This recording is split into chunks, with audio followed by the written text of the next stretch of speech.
In my opinion, the Pittsburgh Penguins are in the most unenviable position in the entirety of the NHL, and honestly, it might go beyond that once you start discussing other teams in other sports.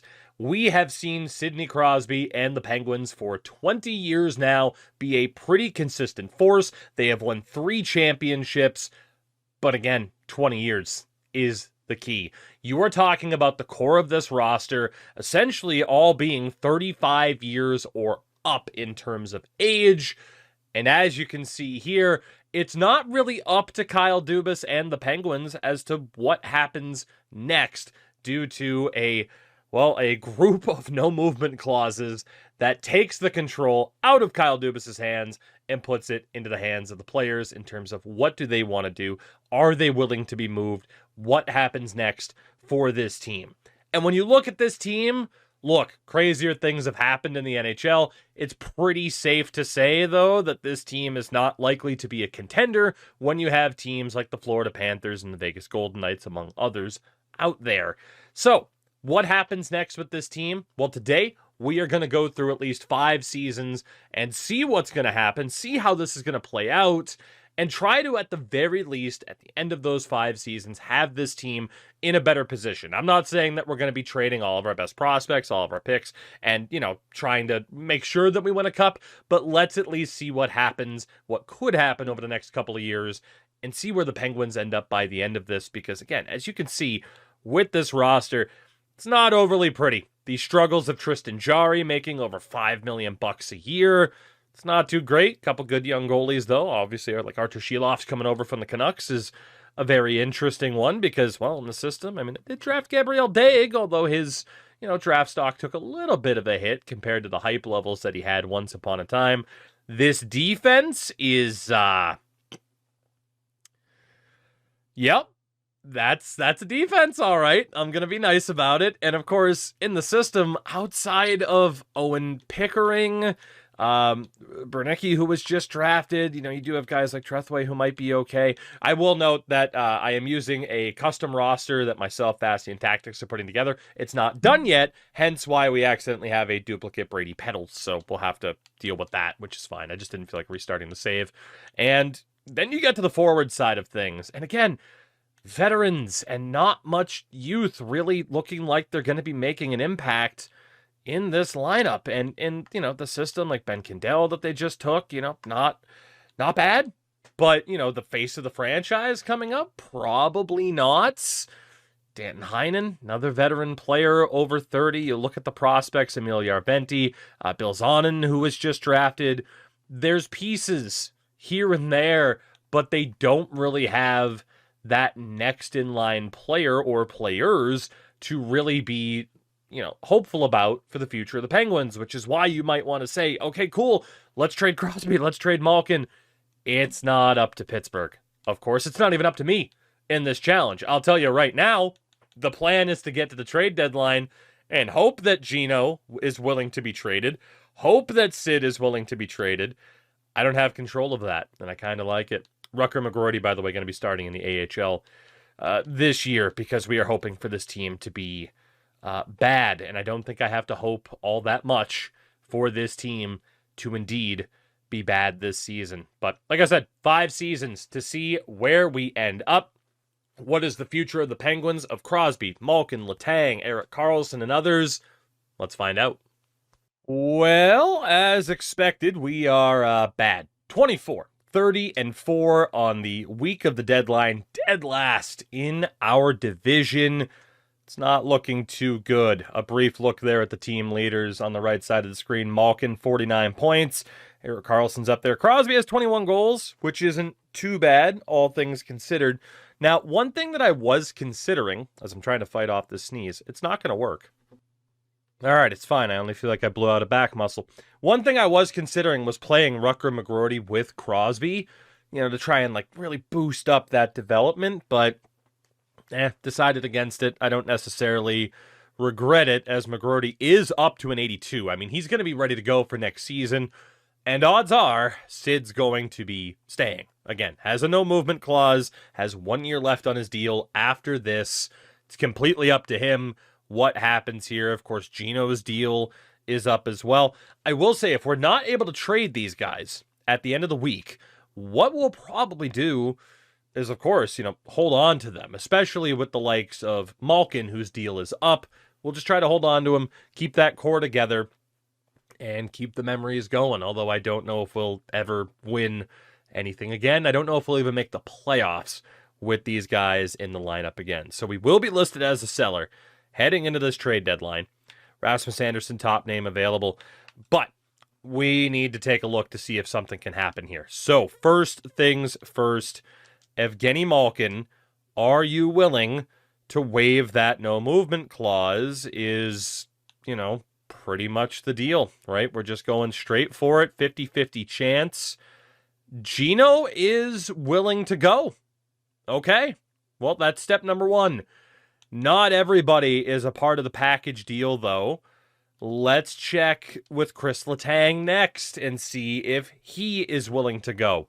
It would be a little bit of a shame, as Letang's not willing to move. It would be a little bit of a shame, easy for me to say, to move one or two of these guys and have the others stay. But man, we got to do what we got to do for the future of this team. Erik Karlsson also willing to waive his no movement clause. So Letang is staying, but Karlsson and Malkin are movable. Moment of truth here with Sidney Crosby.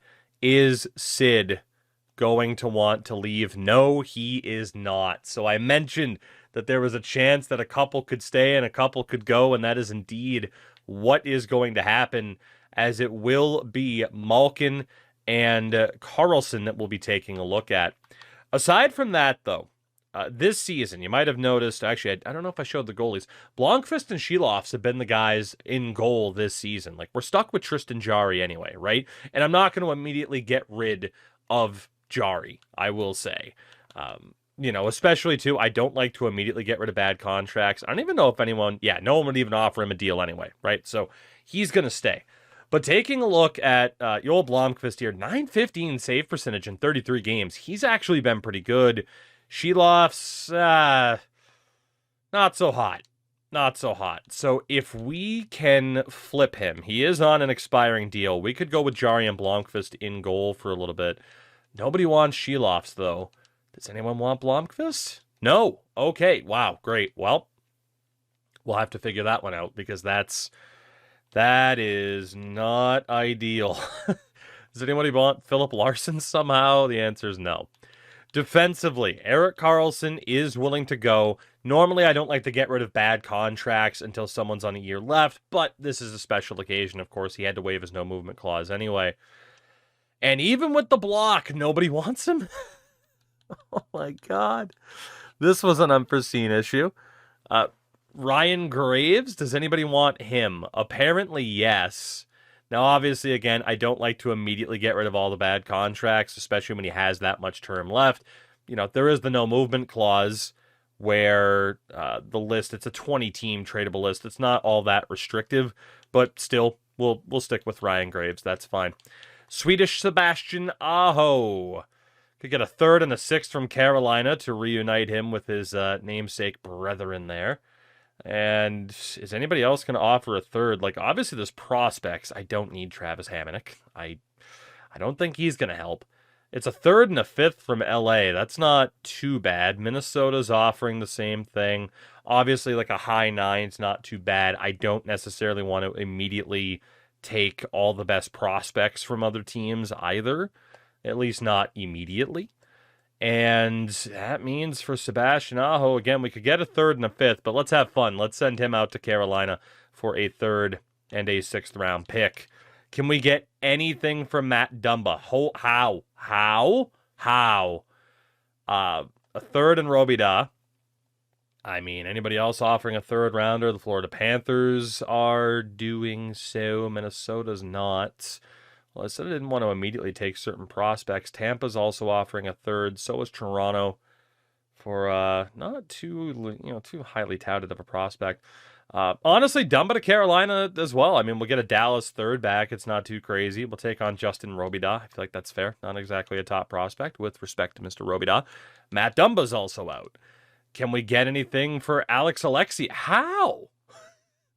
I mean, I'm not complaining. Expiring deal, 4th round pick. I mean, we can ship away anybody and everybody to do what we have to do.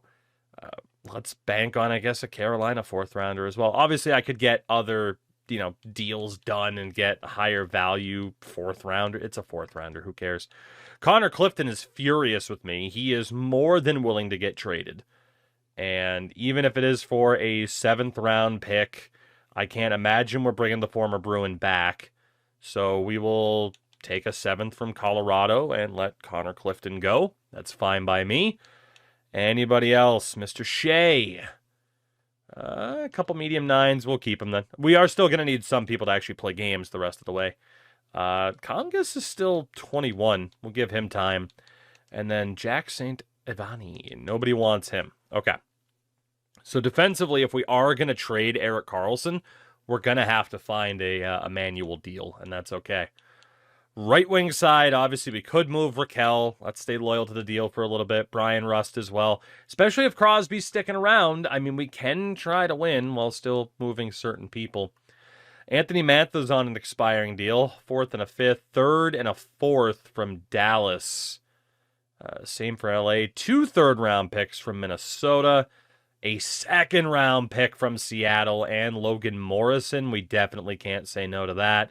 Anthony Mantha on his way to Seattle. Do we have anybody else? Kasper Bjorkqvist, you're not going to be worth anything. Yeah. So, again, we'll keep Raquel. We'll keep Rust. That's fine. Järventie, one of our better prospects. He's going nowhere. Can we move Danton Heinen? I mean, again, we might as well get whatever we can. 2 4th-round picks. We could send him back to Boston. 3rd-rounder, 3rd and the 4th, that is, from Columbus. LA, 2 3rd-round picks from Minnesota, 2 3rd-round picks from Toronto, although neither of them were actually theirs. Let's bank on Minnesota because I don't know if they're going to be able to re-sign Kaprizov, both in this game and in real life. Harvey Pinard, apparently we could get something for him, but it's a bunch of lower-end prospects. Harvey Pinard will probably just play for us the rest of the way. Sam Poulin, nothing out there. Boko Amama, big fan, but yeah, nothing happening. Koppinen, yeah, none of these guys are going to be worth anything. And then for the centers, Gino. We do have offers straight up for Gino. Ungar Sorum, a 2nd and a 4th. Artemonov, a 2nd and a 4th. Jesperi Kotkaniemi. Andrew Cristal, a 2nd and a 3rd. Sizdalev, a 2nd and a 3rd. Oh, God, I couldn't possibly send Malkin to Washington. The Penguins fans would just eviscerate me. It's Carolina or Washington. Those are the 2 teams that are interested. We'll come back. I might try to find a manual deal, but we'll see what happens. Kevin Hayes could end up in Boston for a 2nd and a 3rd. That's not too bad. And I think that's what's going to happen. It's that or LA. We'll send Kevin Hayes to Boston. I mean, well, it's a Florida and a Boston, but let's go with LA. Then again, it's LA and Dallas. We'll send him to Boston. Why not? Do him a favor. Keep him in the East. Kevin Hayes off to Boston at this deadline. Tomasino's still young. He's been in the AHL, but he'll definitely get a chance post-deadline. Blake Lizotte. Can we get for Blake Lizotte? A 3rd-rounder from Anaheim. So that is where the bar is established right now. 3rd and a 5th from Columbus and LA. Do we see a 2nd-round pick?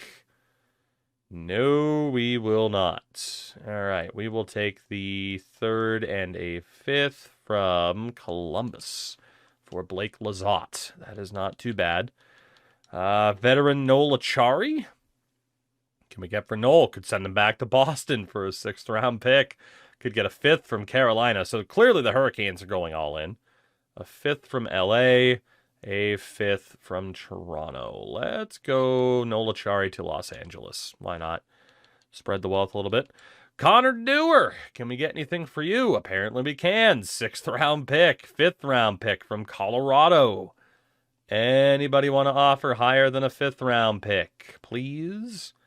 Apparently not. All right. Colorado, you got your man. Thank you very much for an extra draft pick as we just strip away whatever we can. Of course, we did get Robidas and Morrison. They're not, they're medium bottom 6s. Like, they're not too bad for the AHL. And I think that's it outside of the two bigger deals. Right. So if we were to look for a deal for Gino again, it is still Carolina or Washington. Now, obviously, dealing, Gino, it's a little bit different, right? Because the Penguins could actually get a half-decent return here. Defensively with Karlsson, has anyone changed their mind? No. All right, so we have a little bit of time left in this deadline. What could we do for an Erik Karlsson trade? Because we could also retain on Karlsson. We're going to want to anyway. He's got, 1 year left on his deal. Try to maximize the value of it. Obviously, we're shedding a lot of cap with Karlsson going, with Malkin going. We might as well try to get as big of a return as we can. Are there any teams in the league that are interested? The answer is yes. Carolina, Chicago was interested too. Carolina's given up Unger Sorum, Artyumanov as the big two. We knew about Carolina. Chicago's interested, but they're not giving up any actual prospects. Colorado? Gulyayev, Barons. Okay, I mean, if we wanted some defensemen, that's not too bad. Dallas is interested, but they're going to have trouble cap-wise. Sam Steele's one of the bigger returns. It's not great. Edmonton with Barnett, Fisher. The Florida Panthers would be in for him, but they don't have the high-end prospects that we'd necessarily want. And, of course, a big issue in this game still is, you'll notice here, most teams do not want to trade their first-round picks at the deadline. Even if they are competitive teams, it's very annoying and very unrealistic. Dvorak, that's just not going to do anything there. Minnesota, Ryder Ritchie, Charlie Stramel. That's not too bad. New Jersey, anything crazy? Silyev, I mean, we could definitely get Villain. Like I said, I'm kind of balancing, like, do I want to get, like, a super high-end prospect? Like, taking Cole Yzerman away from the Islanders just kind of ruins the fun for me, you know? The New York Rangers, Gabe Perreault. 20 years old at this point.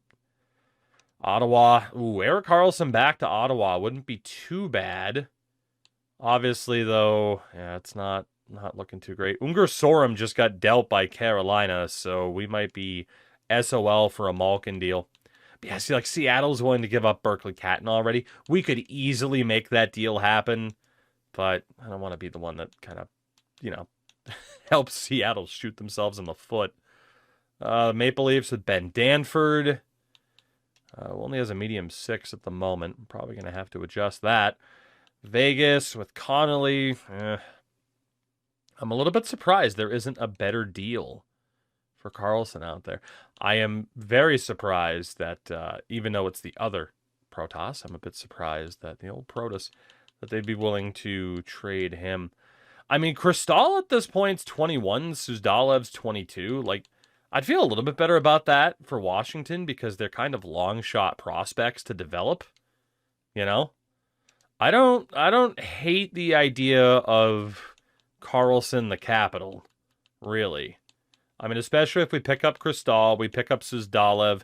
They're a little bit more, of a long shot prospect. They're not like key prospects for the Capitals right now. I mean, I like Andrew Kristall a lot, but just based on how it's set up, I don't hate that. They're not going to be willing to move their first, but their second next year. I mean, retaining 50% on Karlsson, but we move on from him, get a couple of prospects in the mix, a second rounder. They don't take it. It's apparently just a little bit low. When is it not? But man, look at the second round picks we've already accrued. The third round picks we've already accrued. It's looking pretty good. So Erik Karlsson on 50% retention and a 6th round pick to the Caps for Kristall, Suzdalev in a second. I don't hate it. We'll take it. And we are obviously a little bit low on time now to try to get rid of Evgeny Malkin. And yeah, no one on the block is interested. So let's see if we can do this very, very quickly. What can we get for Gino? I mean, Carolina is still interested, which is fine by me. They have Ryabkin, Limatov. Perron's out there. That's not too bad. Colorado. What do we got here? Barons. I don't mind Barons just to get a defenseman back. Colorado would be over the cap. Obviously, we'll retain again, and they should be fine. We have just over a half an hour to pull this off. but retain on Gino for the rest of it.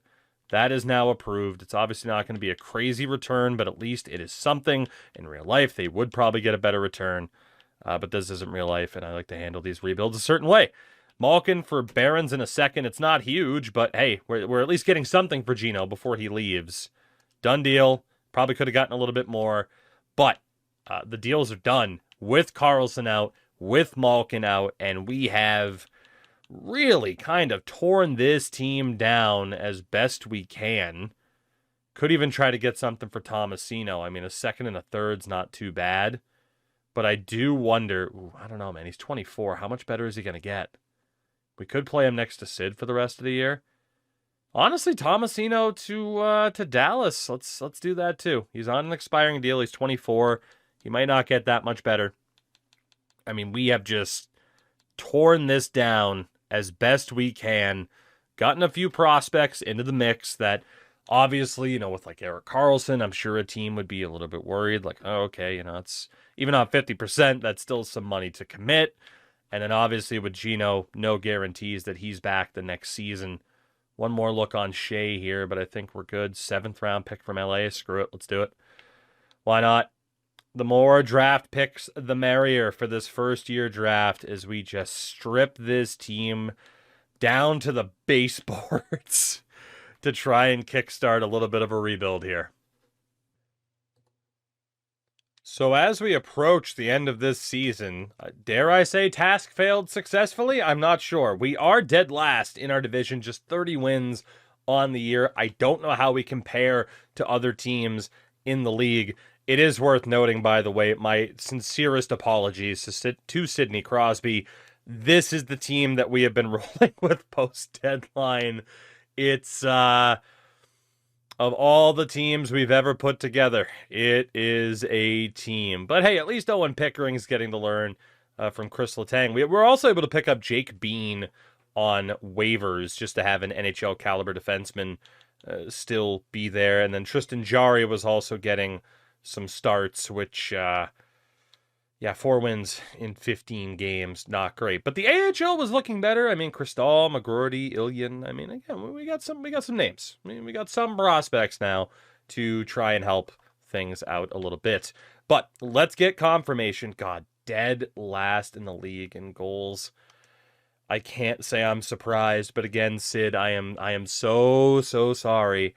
But there we go. Let's take a look, because obviously we don't really care too much about the top of the board. We'll get a look at the playoff bracket at the end of it. We did finish dead last in the Gavin McKenna sweepstakes, because again, we have added him into the game. So it's going to come down to a little bit of lottery luck, which I never have. But Sidney Crosby, 74 points, 33 goals, leading the way. Like Raquel, Rust, not that bad. Tommy Novak, okay.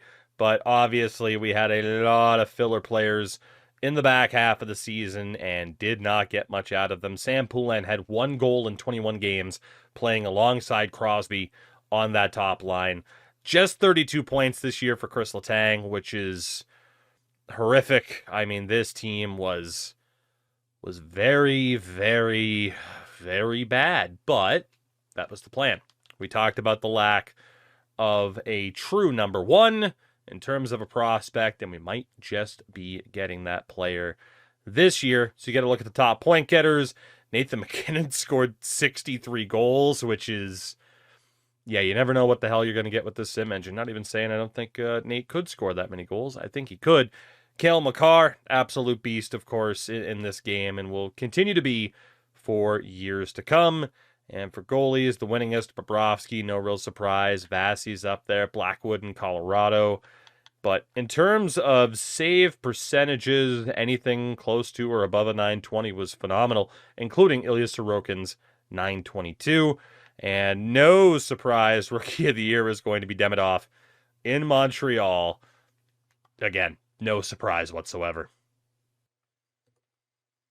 Oilers fans, your time is now. We don't know if Connor McDavid's going to re-sign, but the Edmonton Oilers have won the Season 1 Stanley Cup. And talk about another team that's, of course, in a very interesting spot moving forward. It is certainly Edmonton. They beat Detroit in 7. I think, Yeah, I think Red Wings fans would take that. Or would they? Getting back to the playoffs, but then losing in the final? I don't know if they'd be happy about that or not. If you're a Red Wings fan, let me know what you think. In terms of the award winners, obviously the Oilers with the Stanley Cup. Art Ross goes to Sasha Barkov, as well as the Hart Trophy. The Norris to Cale Makar. Calder to Demidov. Conn Smythe to Connor McDavid. The Vezina Trophy to Vasilevsky, as well as the Jennings. The Jack Adams to Jeff Blashill in Chicago. Fair enough. Selke Trophy to Sidney Crosby. I didn't set him up to win a trophy this year. Maybe I should have. Kucherov wins the Ted Lindsay Award, and McKinnon wins the Rocket Richard. In the AHL, it was the Rochester Amherst winning the Calder Cup. Gritsuk was the top point getter, while Owen Beck was league MVP. Lakira Maki, top goal scorer. Oliver Kapanen, top rookie. Dennis Cholowski, top defenseman. Nico Dawes, your best goaltender. And Isaac Rosen, your MVP of that Calder Cup winning team. And just to quickly look, Connor McDavid, 31 points in 25 games en route to getting it done. Again, we'll see what happens in the future with him and perhaps sticking around in Edmonton. For us now is the future now. The draft lottery does not go our way.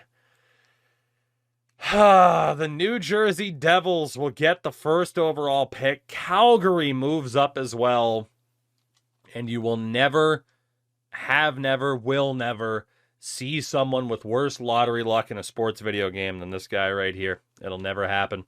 Nick Backstrom has retired after a one-season comeback. Derek Ryan's also gone. Ryan Suter retires as a member of the Golden Knights.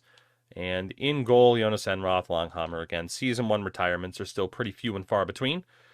As Derek Ryan and Alex Petrovich both become scouts.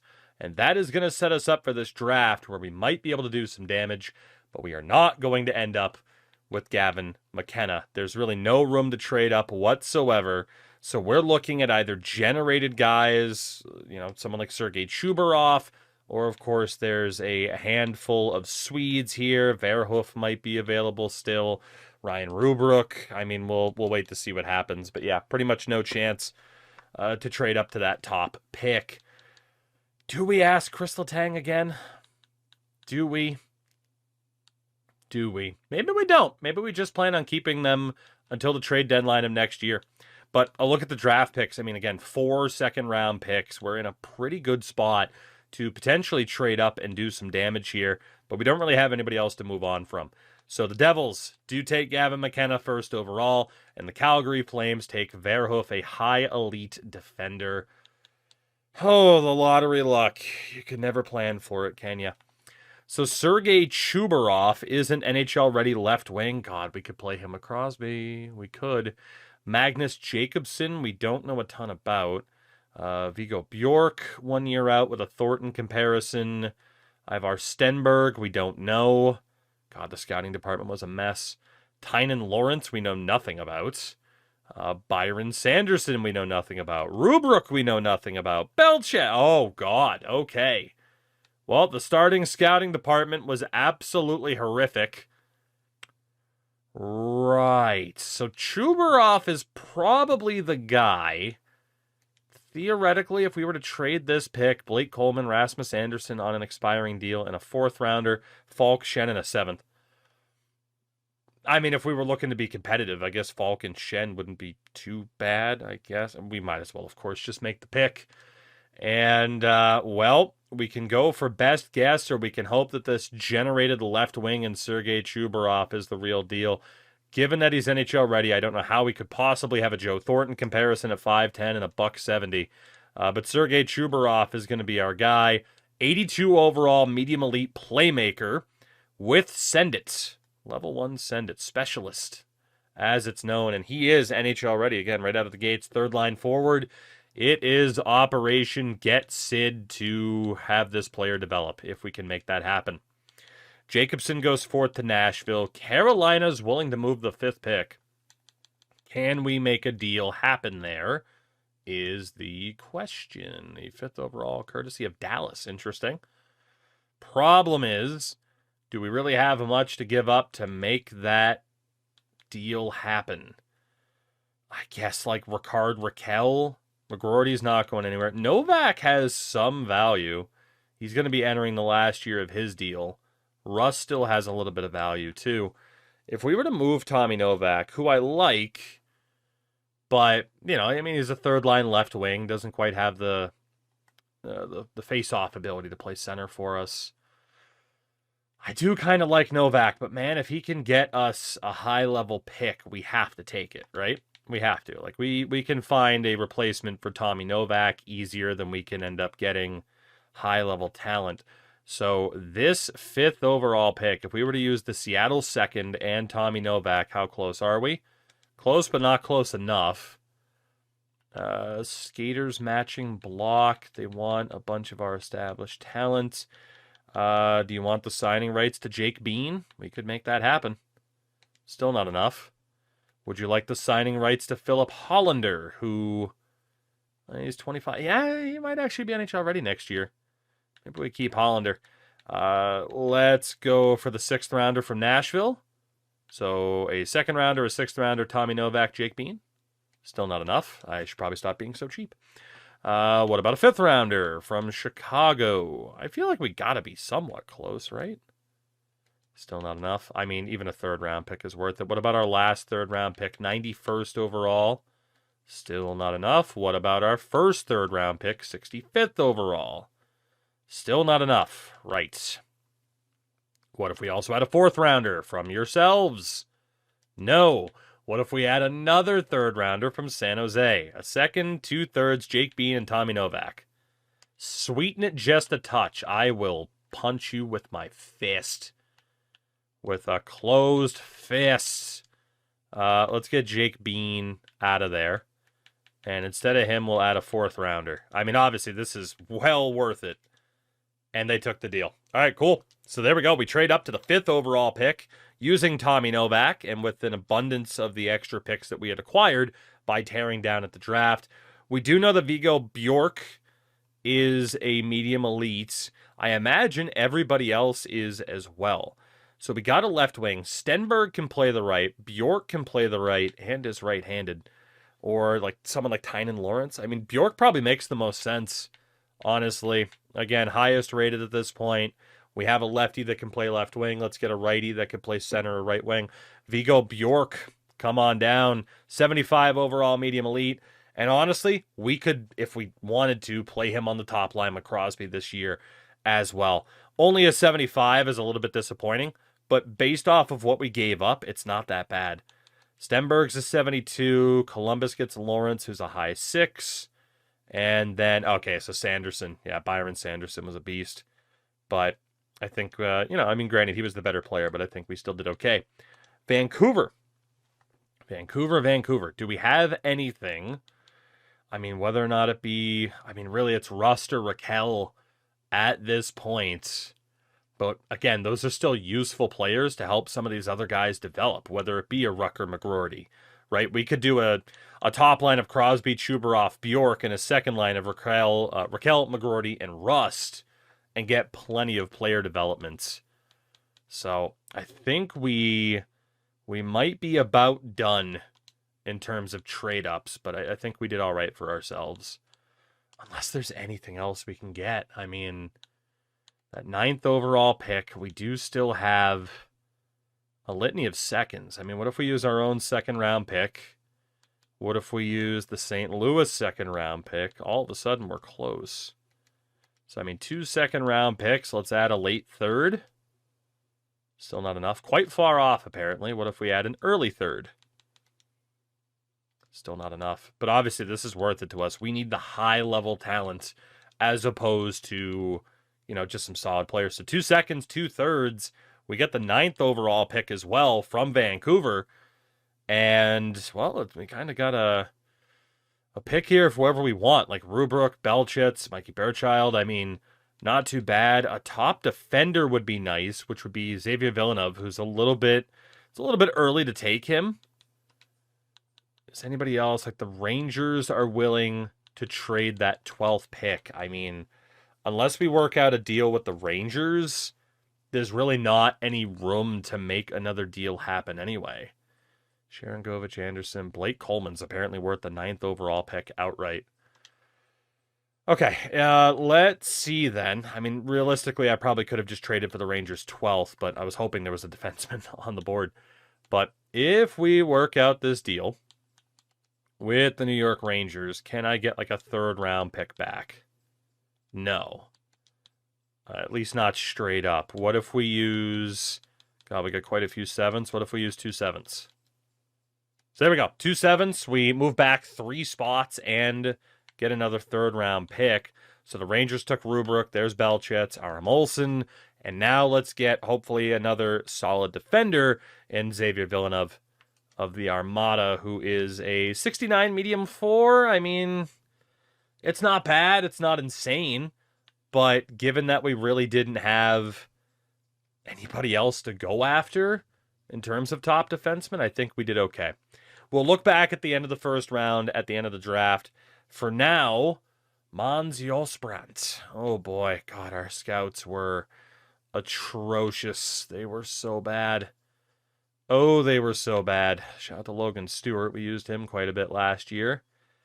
Well, with our scouting department being this bad, there is a goalie, Gord Benson, later on. A goalie. Gotta love a goalie. And then even like low elite's not that great. There's a couple medium 6s, Kavasha and Bobby Lowry, that are confirmed. Like Alexander Kavasha might not be that bad. Or we could just go for Josbrandt. We could go for Lars Steiner. Another defenseman wouldn't be the worst thing in the world. Again, Kavasha is right there. When's our next pick after this? Because obviously we did a lot of trading. 76. Oh, so we could take a risk on Josbrandt, or we just hope that Kavasha's good enough. Let's take a risk on the Swede. Well, it was definitely a risk and it didn't pan out. That's okay. That is okay. I mean, hey, you gotta love giving up a medium 6 for no reason, right? We try to replicate the fact that you never really know how good or bad someone's going to be, because in this draft, you basically kind of always know if they're going to be good, if it's locked in. I do really think this game needs to steal NBA's high-level potential and like low, give us a ceiling, give us a floor of the player, and then they could end up at any one of those points or somewhere in between. That way it's not just, okay, he's a medium elite, let's take him. Riley Budd, we need a goalie. Let's get a goalie in there. Medium starter, we'll take that. Get ourselves a younger goalie into the mix. Another pick. Oh boy. Let's see. Josh Lee. Do we have anybody that's like dual position already? That would be nice. Not really. So we'll have to train it up a little bit. It probably doesn't matter. Oh, I did see Gord Benson there. Right? We talked about him earlier. We went down just far enough for a confirmed medium elite goalie, Gord Benson. Let's take him a bit early. And that way we get 2 different goalies into the mix. We got that high-end forward two high-end forwards that we needed. We get another half-decent defenseman. It's been a pretty good draft for us. Certainly could have been a little bit better if I didn't screw around on one pick. And at this point, let's just take whoever. Brady Bloseg, why not? 6'4" defenseman. You can replace Ryan Graves down the road. Maybe. He's a medium 6 and a 55 overall. Not great. 5th round. Give us another player that's real. Why not? Emile Richard, Gabriel O'Brien, Ethan Garden. We'll go for Ricard. Emile Ricard. Why not? Come on down. Medium bottom 6. Sure. At this point, it doesn't really matter. Turns out Garden was better. This is what happens when I screw around with picks. I cost myself easy value, but that's okay. It's a challenge. It's a challenge. I really wish McChesney wasn't locked in. Do we have anybody else who's actually real? Maddox Labre. Oh, he's an overager, though. Well, who else do we have here? We don't need another goalie, that's for sure. Give me all skaters here. Who's real? Yeah, let's take the overage defenseman. Why not? Is that a Kyle Dubas thing to do? It is now. Oh, he's bad. Another 5th round pick. Let's be honest, we're not getting much from here, and that is fine. Brody Gillespie, come on down. You're also pretty bad. Of course, we could have traded out from these picks, but whatever. It's so easy to still just get good players very quickly and good picks very quickly that, you know what, I don't mind wasting a few And maybe more than a few based off of how this draft has gone. David Haloob, come on down. You are also terrible. Pick number 209, probably our last pick in the draft. Rio Kaiser, come on down. Also just terrible. But the draft itself, not too bad. Chubarov, Bjork, Villeneuve, a couple of goalies in the mix. I think we did okay, all things considered. That is a look, of course, at the rest of the first round and how that went. But based off of what we did in terms of trading down, getting assets, then moving back up, I think we did pretty well. Season number 2 in Pittsburgh. Hate to tell you, Penguins fans, it's gonna be rough. It is going to be rough. Now, obviously, the key to this season is going to be, is Sidney Crosby willing to be moved at the trade deadline? I would hate to actually have to move him, but it would make sense given that he is still the most valuable asset on this team. Whether it's Montreal, Colorado, somebody else, it makes sense to get something back for Sid if you can, with the hopes of maybe even bringing him back in free agency. Real life doesn't work out that well, or that often, I should say. Real life doesn't work out that well either, depending on who you ask. And then, of course, you'll notice here, there is no Evgeny Malkin. He did re-sign elsewhere, unfortunately. I am also going to need to bring in a cap whale for this team because we are well under the cap right now, with our lines looking like this. Elected, of course, to play Chubarov with Crosby, but we brought in Bobby Brink just as like a last second, maybe he can be something. After he left the Flyers, he could have a decent season next to Crosby, and at the very least, we got, 2 second-round picks for Mantha last year? Maybe Bobby can do the same thing. Rutger McGroarty is going to be alongside Brian Rust and Rickard Rakell, so hopefully McGroarty can do well. And then the bottom 6, Tristan Brose, Philip Hollander, Justin Brazeau, and then Avery Hayes, Logan Morrison, and Billy Koivunen. It's a team. It is a team. Defensively, it's a team. Ryan Graves is with Chris Letang. Sam Bolduc is with Arber Xhekaj, who we signed on a 1-year deal. Actually, we can flip these guys around, and that works out pretty well, too. And then Parker Wotherspoon and Caleb Jones, we are intentionally trying to lose. Goaltender, Sheilofs is actually now our highest-rated goalie, and best lines put Jarian over Blomqvist. I don't know what the hell the goalie situation is going to look like. We'll figure that out in due time. AHL-wise, though, Suzdalev, Bjork, Ilyan, Kristal, Horkoff, Yarventi. We do have some pieces that are training up.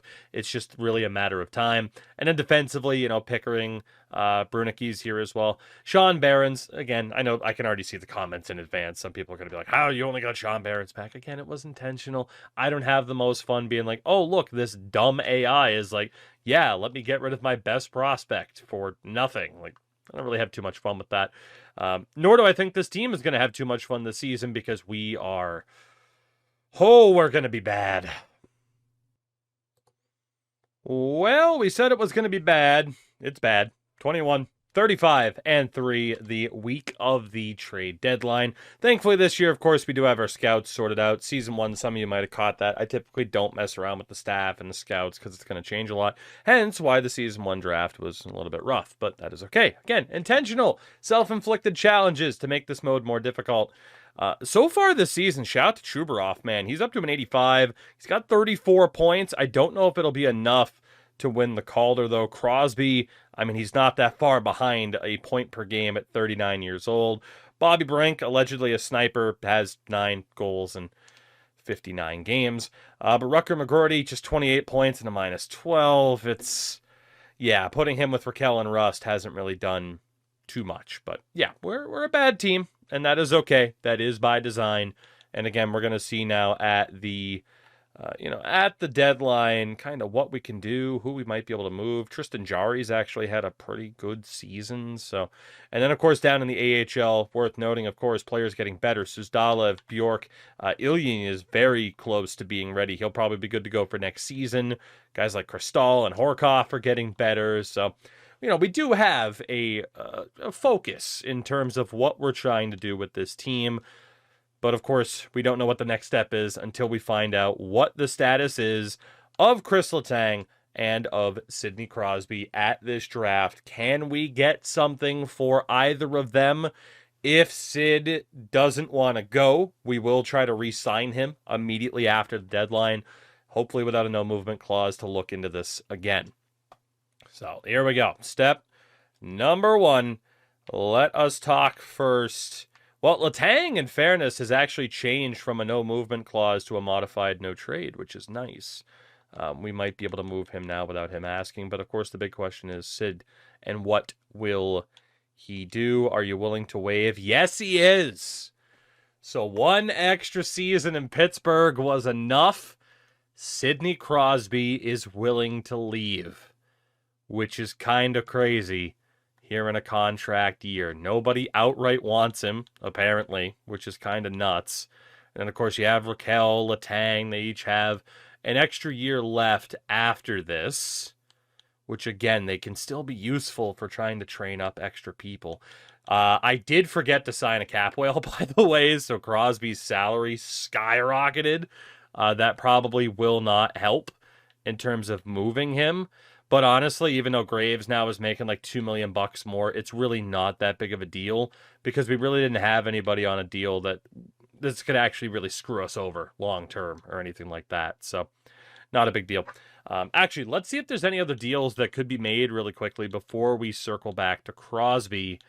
In terms of the goaltending, I mean, Sheloff's deal is up at the end of the year. Still nobody really wants him. Okay, that's a bit surprising. Defensively, Bolduc, 1-year rental, flip him out. Could happen. Derek Forbert, 3rd-round pick from Anaheim. We'd have to take on Alex Killorn, but that's not too bad. 3rd and a 5th from Dallas, also not too bad. 3-4 from Florida. Granted, it is Florida. 2nd-round pick and a dude from Nashville.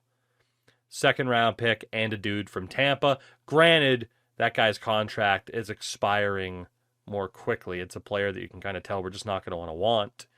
Not going to want. There we go. Tampa. There you go. Have Sam Bolduc as a rental. That is fine by me. Outside of Bolduc, Pickering's not going anywhere. Can we flip Arbor Jackeye for anything? 5th and a 6th.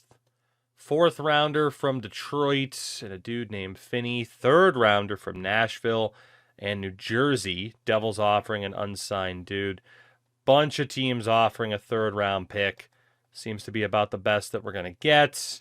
Let's go for New Jersey with Hillstrom just because he's not signed. Leaves us more options. Who else do we have? Again, Parker Wotherspoon. Apparently we can get a 5th-round pick for you, which I'm kind of surprised, but 5th-rounder from Colorado for Parker Wotherspoon, sure. Works out. And then Barons will keep. Can we get anything for Caleb Jones? I mean, it's only a 7th, but sure. I'll gladly take a 7th-round pick for Caleb Jones. And what about even Jack St. Ivani? No. So nothing for him. What about Latch? No. Okay, so we kind of hit the end of the road there for other people. Right wing side, Brazo's deal is up at the end of the year. What can we get for Brazo? 2/4. It's not too bad. A 3rd-round pick from Detroit. 3rd-round pick from Minnesota.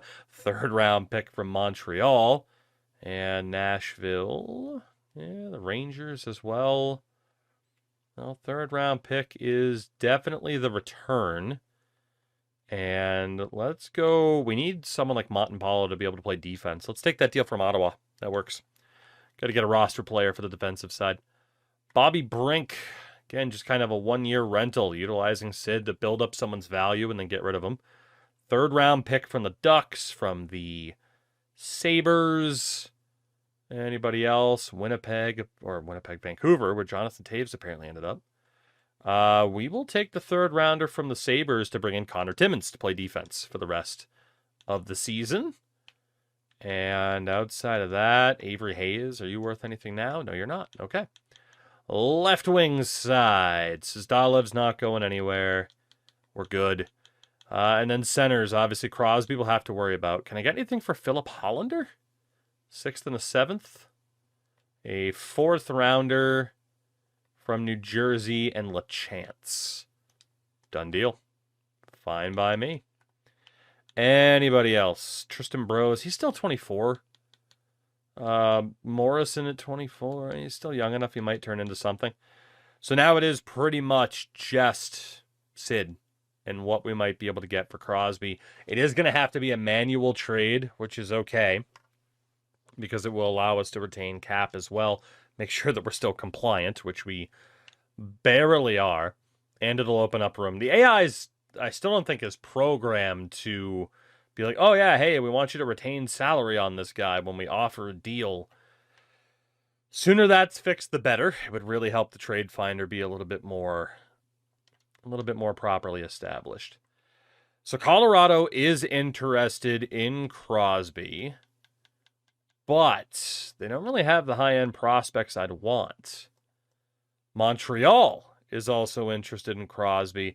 They are looking to give up Stenberg.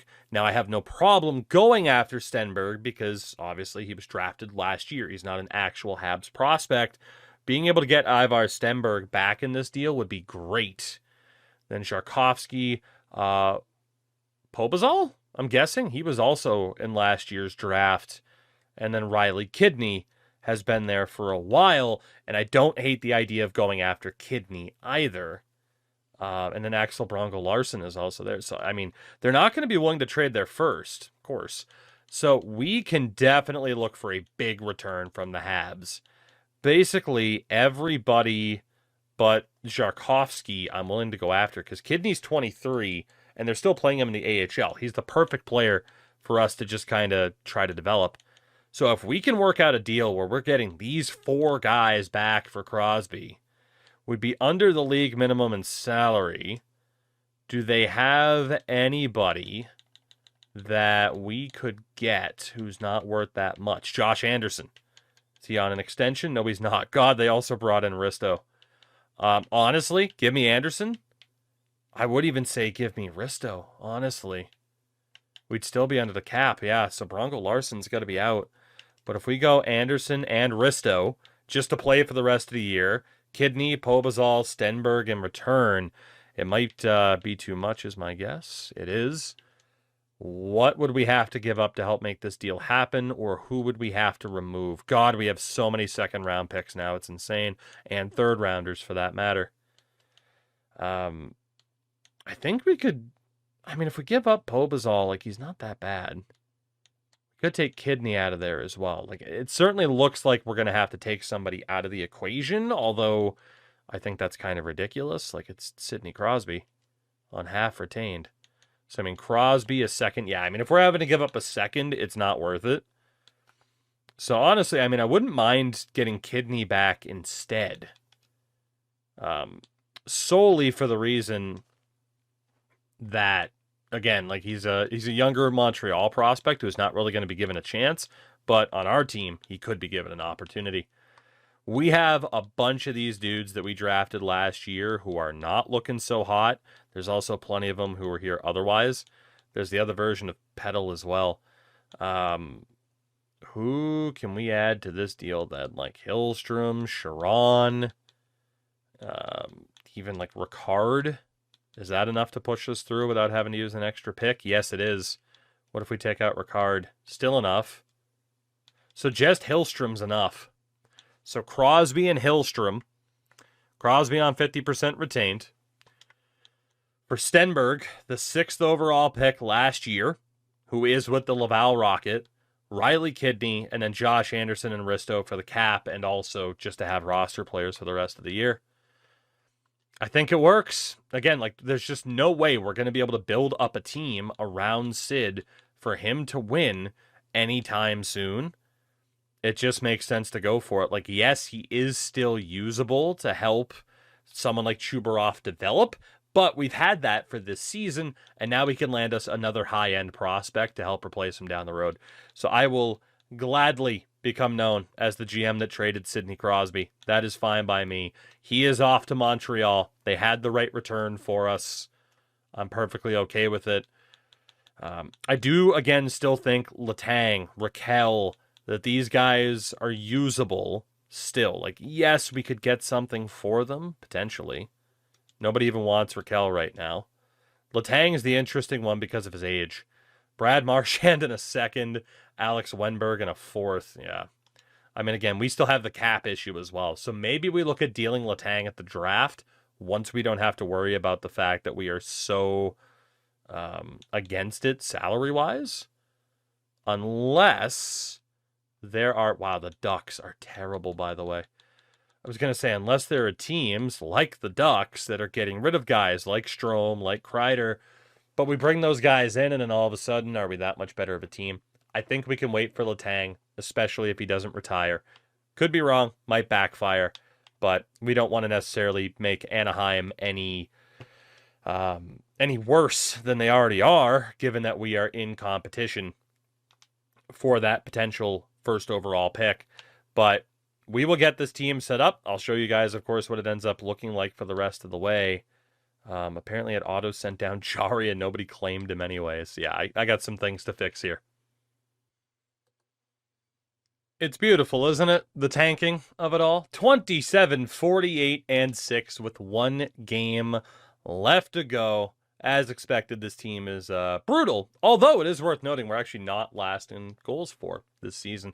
This is what the Lions looked like at the end of the year. Chubarov, McGroarty, and Ilyin got called up for the rest of the season. We gave Riley Kidney the chance alongside Rust and Raquel. Defensively, Owen Pickering, Sean Behrens, they got a chance on a call-up to get some game time. And, of course, Shelofs and Jari. Shelofs is not very happy with me. But in the AHL, Suzdalev, Bjork, Stenberg, having both of them is awesome. Of course, Kristal, Horkoff. Again, like, we've done a pretty good job. Of course, I could have, been even more ruthless in terms of just ripping off the AI and stuff like that to make this team even better. But case in point, we have like self-handicapped this rebuild, and still within 2 years we're looking pretty good. Of course, we did get a little bit lucky that Sid and Malkin, Erik Karlsson for that matter too, that they were willing to waive those no movement clauses. But I digress. Again, we're still looking pretty good. We were not able to out-tank the Anaheim Ducks, though. They were awful. So we'll see if having the first overall pick for Anaheim works out for them or not. I don't know. It's tough to say. I don't expect to have any lottery luck. That is for sure. In terms of the scoring for this year, I mean, Raquel's 66 points. He is going to be very valuable to move either at the draft or next year's trade deadline. Chubarov, 44 points. Like, obviously, the production really dropped once Sid was gone. McGroarty, 41 points. We need these guys to step up, certainly, over the next couple seasons. I wasn't expecting both of them to be outscored by Bryan Rust, but that is how it played out. And Ilyin, 11 points in 20 games, not that bad. Kidney, 7 points in 20. It wasn't too great. Defensively, Letang had a great season, but who else was going to take shots, throughout the year? Pickering with those 3 points. Behrens, well, not so hot in the back half of the season. And, I mean, Shelofs and Jari, we did get good goaltending this year. Obviously, you could say it's because, they were facing more shots, so having more chances to make saves, and you might not be wrong. Kucherov led the way. You had Ovechkin, McDavid, Matthews, and Point, your top 5 point getters. And, of course, Ovi still scores 71 goals. Again, we are on the default settings in franchise mode for scoring and shots, and that is just how it plays out. Cale Makar, Quinn Hughes, Morgan Riley, your top 3 for defensemen in points. Worth noting, really, that, again, if you're looking for franchise mode to kind of give an accurate representation to production numbers that we have seen in the NHL over the last couple of years, it's just not going to happen. The NHL is pretty inconsistent in the first place, so obviously the game proper is going to be fairly inconsistent, as Gavin McKenna is going to win the Calder this year in New Jersey. What could have been? What could have been, but what is not? Well, what can I say? This game loves Canada. The Edmonton Oilers in Season 1, the Toronto Maple Leafs in Season 2, funny enough, actually beating the Oilers in Game 7. So there you go. Things are working out. Canada's time is finally here. Shout out to Chicago, who made it all the way to the Western Conference Final in Season 2. The Oilers swept their way to the Cup Final and then lost to Toronto in 7. You can't make it up the way this sim engine works sometimes. But yeah, Nylander, Matthews, just absolutely outstanding. Obviously, McDavid, not that bad either. 6 less games played. Even Andrew Mangiapane was outstanding for the Oilers.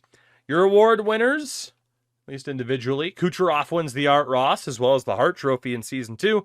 Makar wins another Norris. Calder does go to Gavin McKenna. Conn Smythe to William Nylander. Sam Montembeault wins the Vezina. All right. Jack Adams to Bruce Cassidy in Vegas. Matty Beniers wins the Selke. Ted Lindsay Award to Kucherov. Rocket Richard to Ovi. In the AHL, the Laval Rocket have won the Calder Cup. Nikita Chibrikov scored the most points, while Brock McGinn was named league MVP. Top goal scorer, Yanni Neiman. The top rookie was Ilya Ryabkin. Top defenseman, Danil Miramanov, with best goaltender, James Reimer. And the MVP of the playoffs, I think it's Ville Eklund, if I'm not mistaken. So the Butterfield goes to Mr. Eklund. And now that means, of course, drum roll please, any lottery luck this year after missing out on Gavin McKenna last year? Nope, no lottery luck at all. The Anaheim Ducks retain the first pick, and San Jose moves up from 7 to 2. Lovely. Patrick Kane has retired. Craig Smith, Lars Eller, the real standouts of that particular forward crop. Defensively, Vlasic, Brody, Hamonic, Radko Gudas, amongst others. And for goalies, Michael Hutchinson and Troy Grosnick on their way out. So, like I said, at the draft, we are going to explore a potential Letang deal as well as Rickard Rakell, maybe even Brian Rust. The big thing is, will there be the ability to make moves at this draft like last year? The Devils are willing to move the 7th overall pick, which is pretty nice. So before we even handle anything about that, when we talk about the goaltenders, right, you got to talk about Sheloff's deal being up. Carolina's interested, which is fine by me. The Florida Panthers also interested. 3rd round pick being offered by the Rangers. The Rangers want a goalie. Sure, Sheloff's. Thank you for your service, but you are just a goalie for us. And again, we got a crop of goalies in the system. And again, 83 overall goalies are kind of a dime a dozen. Marishov, no. And again, let's see. Jari's entering the last year of his deal. Nobody wants him. Blomqvist entering the last year of his deal, so I'm cool with moving him. Looks like a 4th round pick is the term, and I'm good with that because he hasn't really developed at all. So Blomqvist out to Winnipeg for a 4th, meaning Jari and somebody else will be our goalie next year. I'm hoping Vegas will offer for Moisevich, who is one of their prospects. This is them paying the stupid tax, and we'll get a 3rd round pick to give him back. So goaltending-wise, again, we're going to be bad next year. Jari might as well be the tank commander. Chris Letang, at 40 years old, has bounced back to a 90 overall. Now is the time to see if we can move out the final piece of the puzzle. Carolina's willing to offer the 25th pick, which is outstanding. Artemonov in 2 seconds, Greentree, Kavasha, Brad Marchand. 14th overall pick from the Islanders. It's got to be. Like, it'll hurt, obviously, to see Chris Letang in an Islanders uniform, but the 14th pick, a 3rd, and Nurmi, done deal. Chris Letang heading into the last year of his deal. He is gone. It is a completely new era here in Pittsburgh. It's got to be done. Outside of that, Ryan Graves, he'll stick around. Can we get anything for Risto's signing rights? Not really. At least that isn't just someone else's signing rights. What about Connor Timmins? Same thing. Just a couple teams interested. That's about it. Matimpalo. Yeah, same thing. Again, worth checking. Pickering sticking around. Barons is sticking around. Sinavani we can't get anything for. Kemp, Lach, I can't imagine that's going to change. Okay. So we are good as far as defensemen are concerned. Right wing side, can we get anything for Josh Anderson signing rights? No, we cannot. Brian Rust entering the last year of his deal. Now's probably a good time to move on from him too. 2 second-round picks from the Hurricanes, a couple of prospects, including Kavasha, who we didn't take last year, as Landon DuPont is your newest member of the Anaheim Ducks. We missed out on McKenna. We missed out on DuPont. God. But yeah, Rust is up to an 87. He's 35. Now is a great time to move him. Thomas in 2/3, a second, third, and Bilecki. Connolly, second and a third, second and a third. Joe Wall, Matt Duchene. So, I mean, 2 seconds from Carolina is the best in terms of picks. Or we go for someone like Kavasha, who we didn't take last year. Honestly, I'd rather have the picks. Gives us more maneuverability. Brian Rust, you are the latest member of the Carolina Hurricanes. And Rickard Rakell, 18th overall pick from Dallas. Jesper Wallstedt. We do have goalies in the system. It's kind of crazy that the Wild are willing to move them. Goalies are, of course, still voodoo in this game, though. 23rd pick from Vegas. We'll take the 18th overall pick, a third, and Schmidt from Dallas for Rickard Rakell, entering again the last year of his contract. So we are tearing this team apart, but rightfully so. So many picks now at our disposal, so many prospects already in the system. We're looking pretty good here, I have to say. I don't know if it'll be enough to get us back into the playoff picture by the time we hit our 5 years, but it might be pretty close, and that is all that we have left to tear down. So, third overall pick, 14, 18, a bunch of seconds. If there is someone in the first round willing to trade, you know we're going to be able to take advantage, as Alexei Joseph also goes. God damn, did our lottery luck really screw this plan up, though. So up next, Max Reefers, a right defenseman with pressure plus. There's also Vincent Delisle, who also has pressure plus. Dmitry Moroza, who doesn't. And then you get into the likes of Prab Batal, Rocco Pelosi, and others. I mean, we did just trade Chris Letang, so getting another defender could be nice. NHL ready with a Subban comparison. Vince Delisle is also NHL ready as a left wing. Moroza, we don't know. Prob is NHL ready. Pelosi. I mean, a bunch of these guys are. So many of these guys developed pressure plus. What the hell? I do think, again, we just traded our top right defenseman. Max Reefers could be the German Letang that we're hoping for here. So he's the guy. Max Reefers, welcome in. 81 overall medium elite OFD. Already an NHL caliber talent. The skating's outstanding. There's our Chris Letang replacement. Quick and easy. Delisle heads to Utah. Vancouver gets Moroza, and Buffalo takes Pelosi. So let's go talk to New Jersey. We know that we'll have the value to be able to get this pick from the Devils pretty easily. It is going to have to be a manual trade, but that's okay. So let's see what we can work out here. In a deal with the Devils. What do we got? God, the fact they added Gavin McKenna is just atrocious. But we do have some lower firsts. Don't really have any prospects I want to get rid of. So now it's pretty much exclusively the picks. So let's use the Islanders 14th. And we'll start just adding second rounders. 62nd from Washington. Not enough. Apparently quite far off. Let's use that top third rounder as well. A 1, 2, 3 for the 7th overall pick. Works very, very well for us. And that leaves us some options. Prab Batal is there. Aiden Bouchard, if we wanted a top left defenseman. He's almost confirmed NHL ready, but not quite. I mean, Prob as a center could certainly work. Brock England as a center. Liam Larson for the right wing. Jackson Jacobson, we don't know. Hartl is 1 year out. Okay, so it is either Larson, England, Bouchard, or Batal. I mean, Prob was listed as a potential, Central Scouting had him as the 5th overall guy. He's still here. We have used him in other series before, but no doubt for me, I think he's the guy. Otherwise, it's Aiden Bouchard. Oh, do we need Bouchard?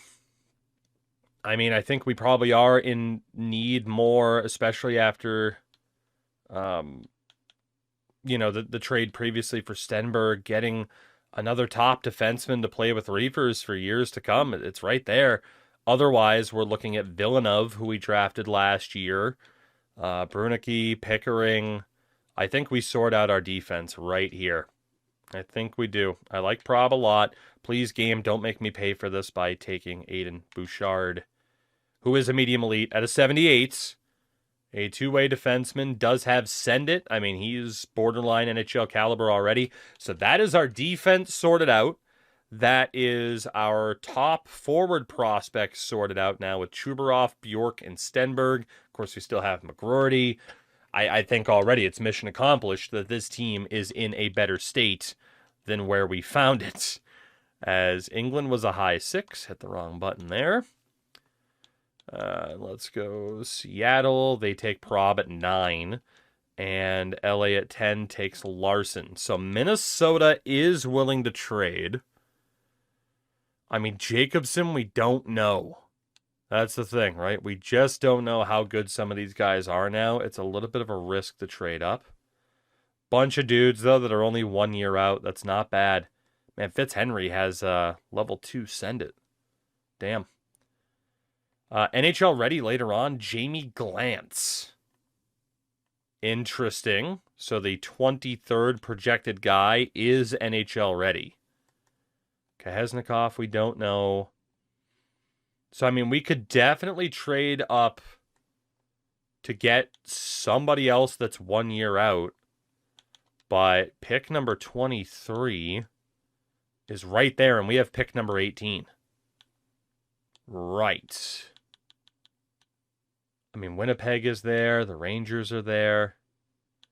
Can we work out a quick deal with Minnesota? I mean, it's a risky move, but as long as we keep that 18th pick. So what if we use pick 34? What if we also use the 57th pick? That's not enough. An extra third from New Jersey might do it. Still not enough.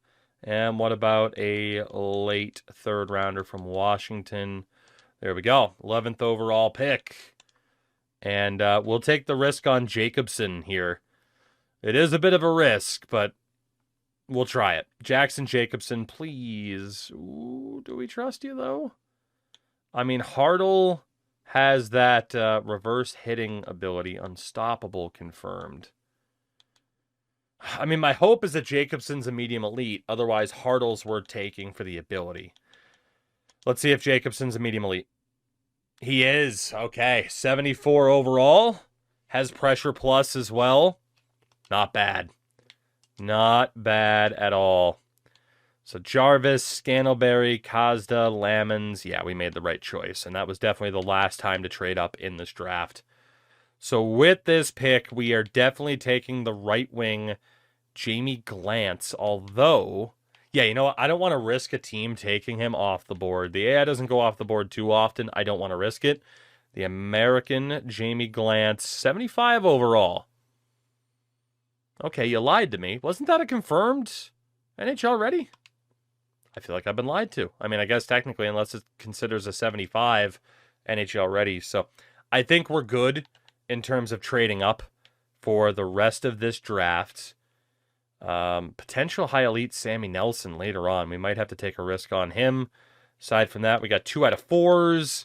We do have a confirmed low elite and a couple guys who are close to confirmed for later on, and then nothing for the medium 6s. There is a medium 4 and Ronnie Kukasiarvi a little bit later on. So pick number 47. Yeah, honestly, I think we just sim. We've done our damage already with 4 picks in this draft. So the middle of the second round, Ferrelli is still there.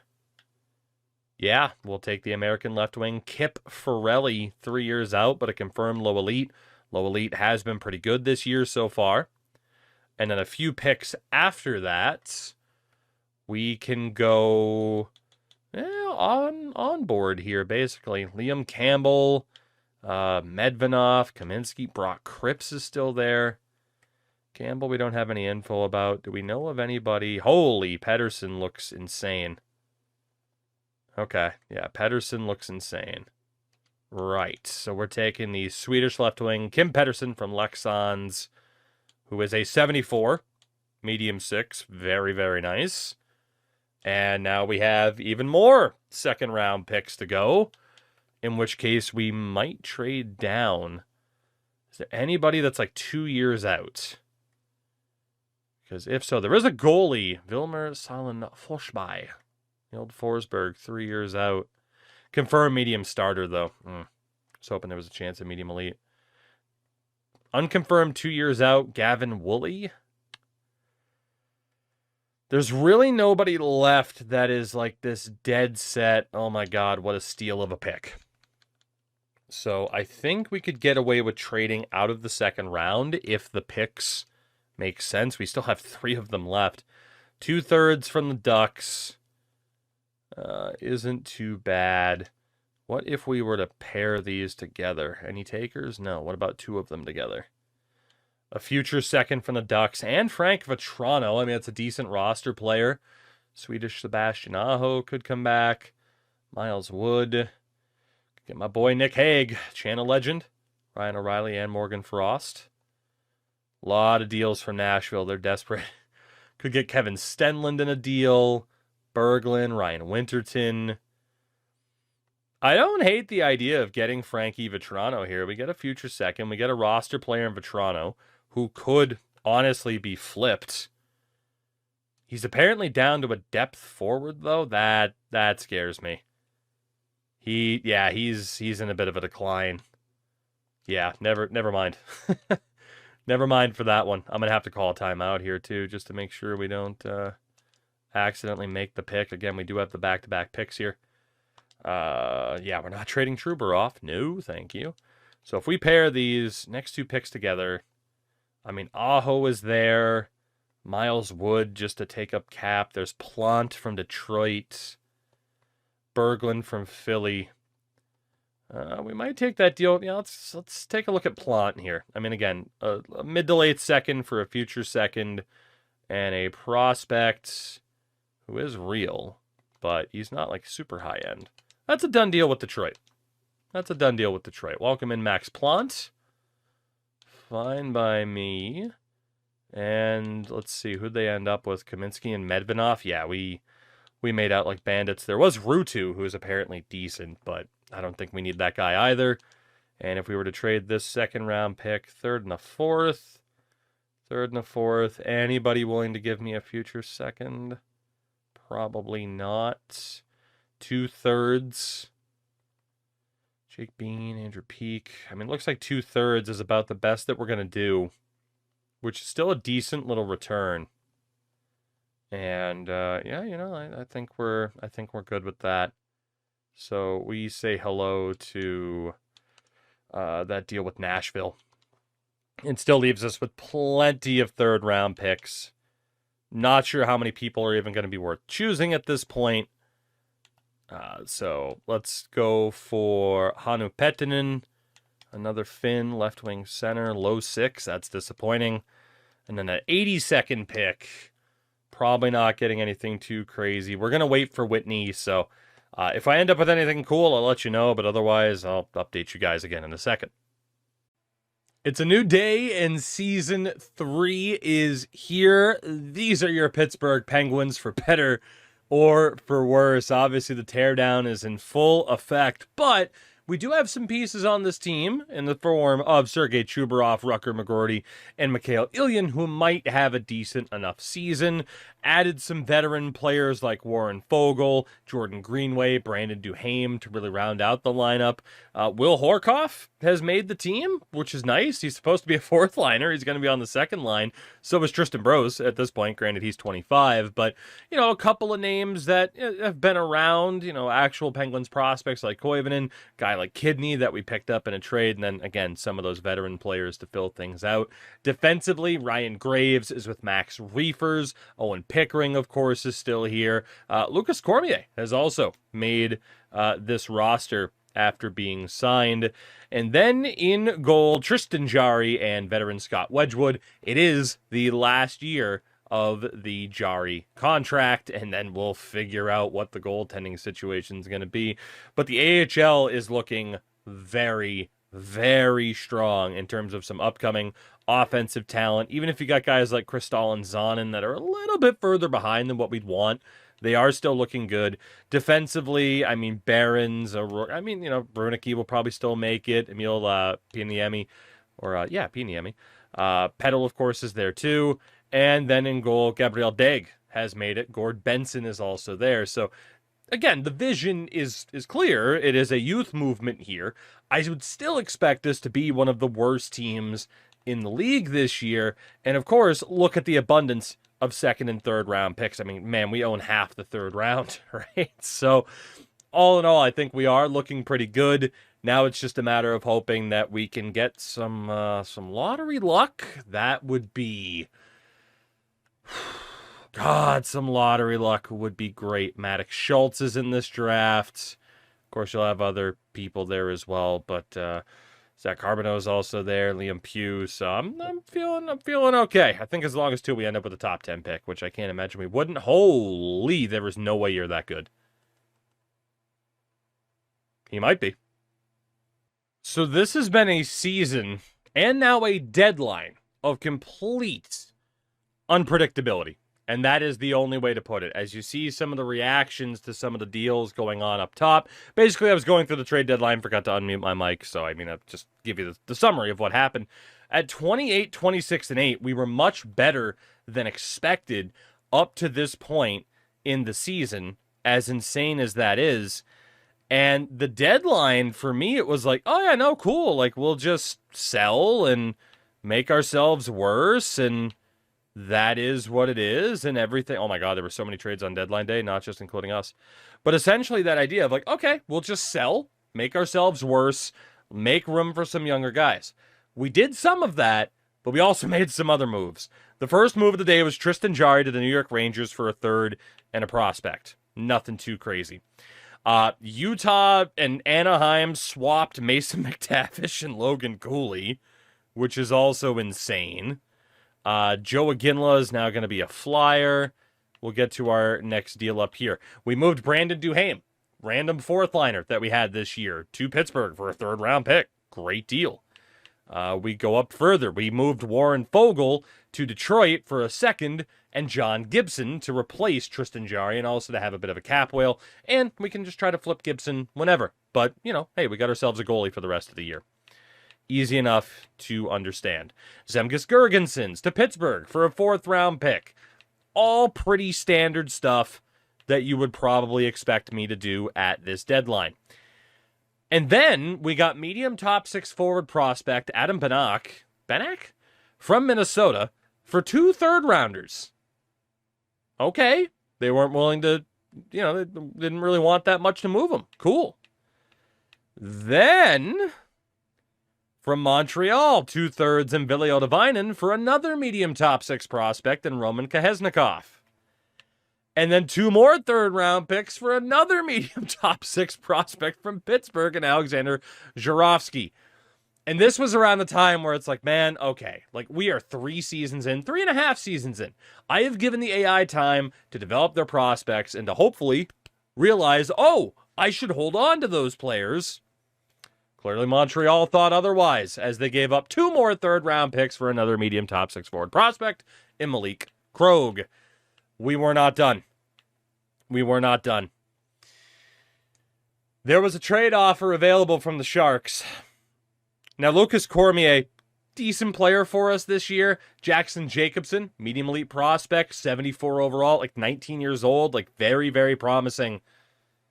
So you might be thinking to yourself, what were the Sharks willing to give up? There was a player who was very unhappy in San Jose. The Sharks put him on the block, and I said, thank you very much. William Eklund is the newest member of the Pittsburgh Penguins. Again, 3 seasons of not doing trades like this, but eventually the AI, you gotta pay for your mistakes. William Eklund is a Penguin. And now, that is where it goes. Oh, okay, well, we were trying to be worse, but then we added William Eklund. Like, okay, what's the team going to be for the rest of the year? Because we still weren't done. 2 third round picks to Tampa for Sam O'Reilly. Similar type of trade that we have talked about. And we still weren't done. The Utah Mammoth had another player similar to Will Smith that was unhappy there. Goalie prospect Gord Benson and Jordan Greenway have been dealt for J.J. Peterka and a 5th-round pick. I don't even know what this team is going to be anymore.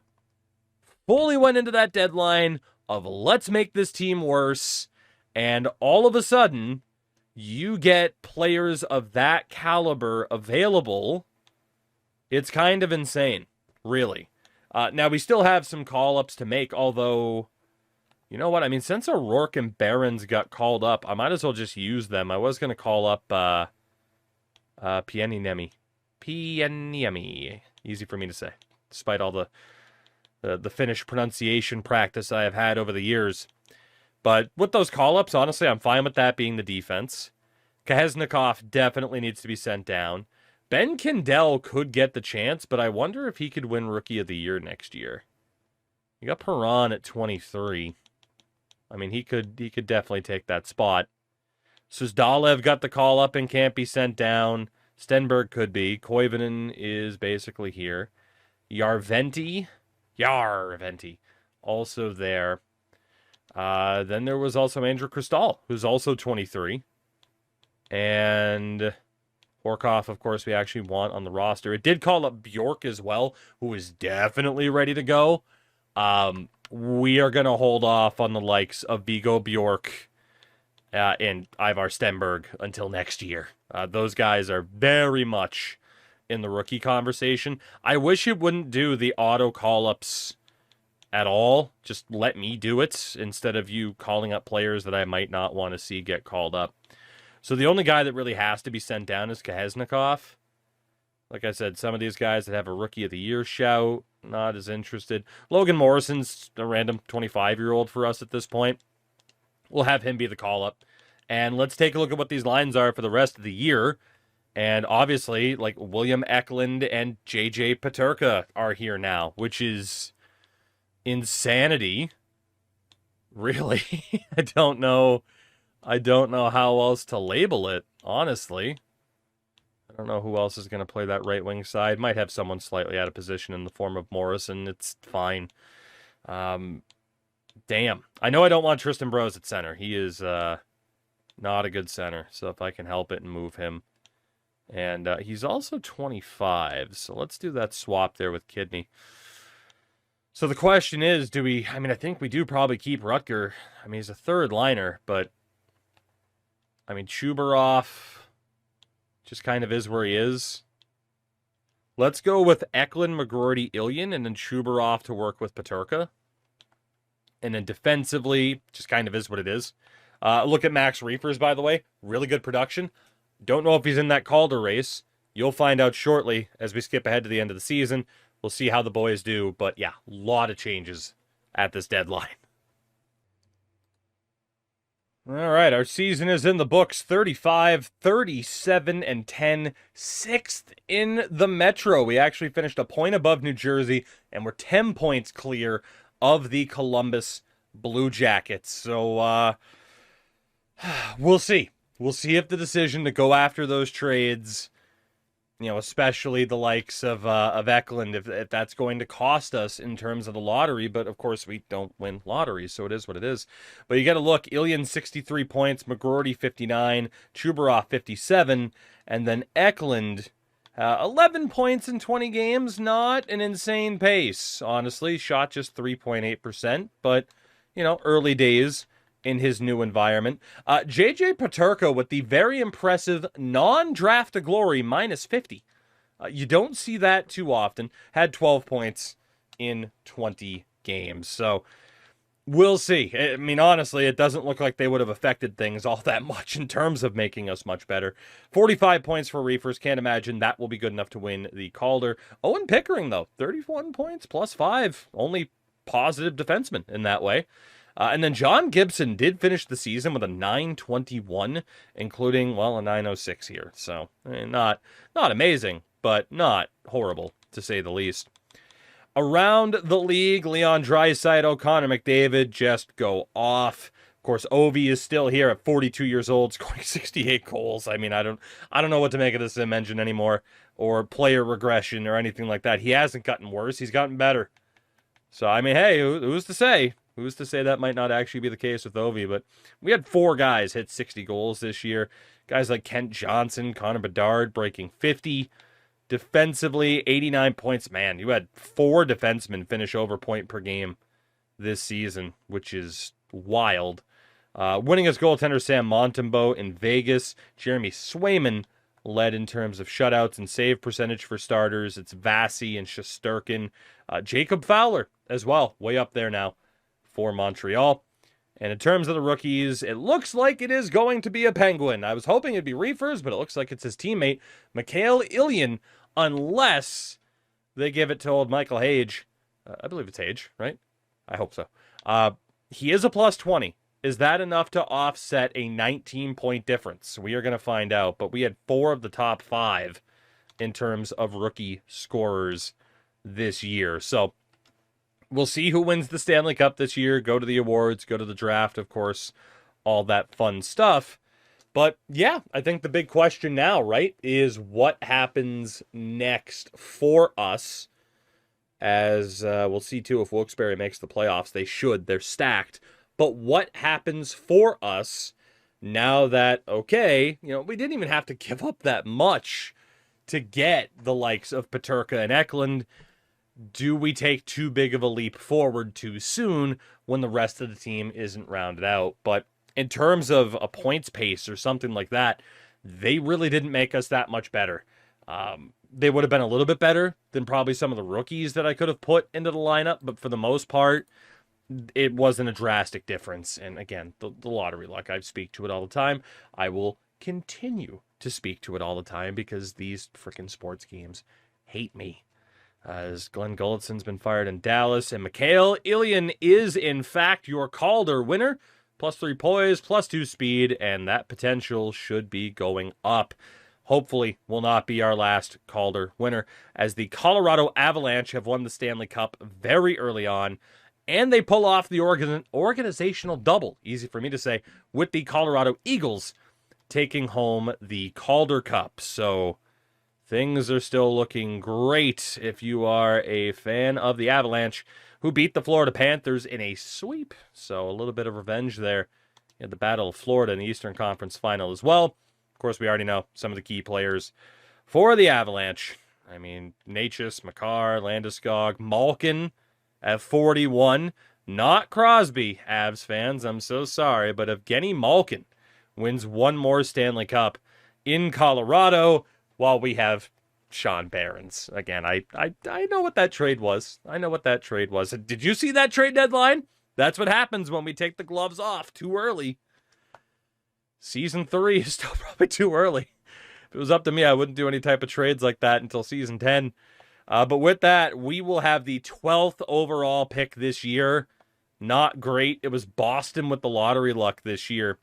That said, we will still have the assets. If someone ahead of us is willing to trade, we have the assets to move up and get a deal done. As Corey Perry is gone at just 3 points shy of 1,000 in his career, and you saw it already, leader amongst defensemen, Erik Karlsson retires at 38. John Karlsson gone as well, Cam Fowler and others. And in goal, Semyon Varlamov, the winningest goaltender to retire this year. So I don't necessarily regret the Erik Karlsson deal either, but hell, you could argue wait 5 years to do anything in regards to tearing down a team like the Penguins. In terms of trades, no one ahead of us is willing to move their picks, so we are just where we are, unfortunately. But something I do want to check out. Number one, despite all those third-round picks I moved earlier that you saw at the deadline, we still have a ton of picks in this year's draft. In terms of goalies, can we move John Gibson? 2 fourth-round picks, or a medium 9 and a 5th rounder? It gets us out from underneath that contract. John Gibson, thank you for your 20-some-odd games as a Penguin. I have no restrictions on you. I don't have to stay loyal to you. I'm the one that brought you here. You are now a New York Islander. And I can't imagine we'll be able to trade Scott Wedgwood's rights. So right now it's looking at Dag and Bud to train up and kind of be, the guys that we need them to be. Reefers and Bouchard are looking good.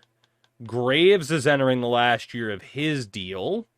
Wouldn't mind moving him, honestly. letting some of those younger guys get a chance. Eric Robinson in the third. 2/3 from Colorado. The 47th overall pick from Columbus. You got a 2-4 from Edmonton. A 2-3 from Montreal. That's not bad. A 2-3 from Montreal. That is a done deal. So Graves entering the last year of his deal was good to play on that top pair this year, but I think we got another younger defenseman who's ready to step up. Ryan Graves off to the Habs, and we shed a little bit more cap. So again, whether or not it's Pickering or Bouchard, we'll see who ends up sticking around. Barons might as well stay. Dylan Coughlin was a cap whale this year. We won't be able to move him. Ryan O'Rourke was just a tack on this year too. Trethway, Blaseg. I don't think we're really going to have too many other people. Like Harding is a medium 7, I believe. We could get the expiring rights to Joe Wall, but we'll pass. Okay, so for moving out defensemen, we're fine. JJ Peterka. Again, we got him for, a pretty good value. His morale is still down. If I were to flip him, 2-4 in Vetrano, 2-3 in Humphreys, 2-3. Yeah, if we wanted to move him, 2 second-round picks from Nashville. I'm trying to think of what we gave up for him. It definitely wasn't that bad. Like, we could essentially recoup the value right here and be fine if we wanted to move on from Peterka.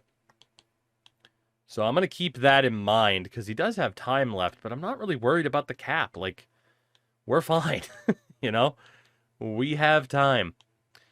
Left wing side, Eklund, of course, making a bunch of money. His morale's also still down a little bit.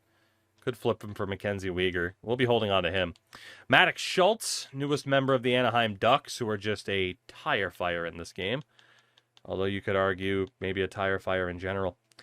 But Chubarov, natural left wing. Ilya now a high 6.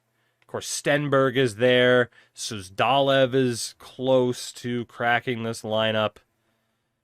So there's a chance we might hold on to Eklund and Peterka here, but there's also a chance we elect to let go of them.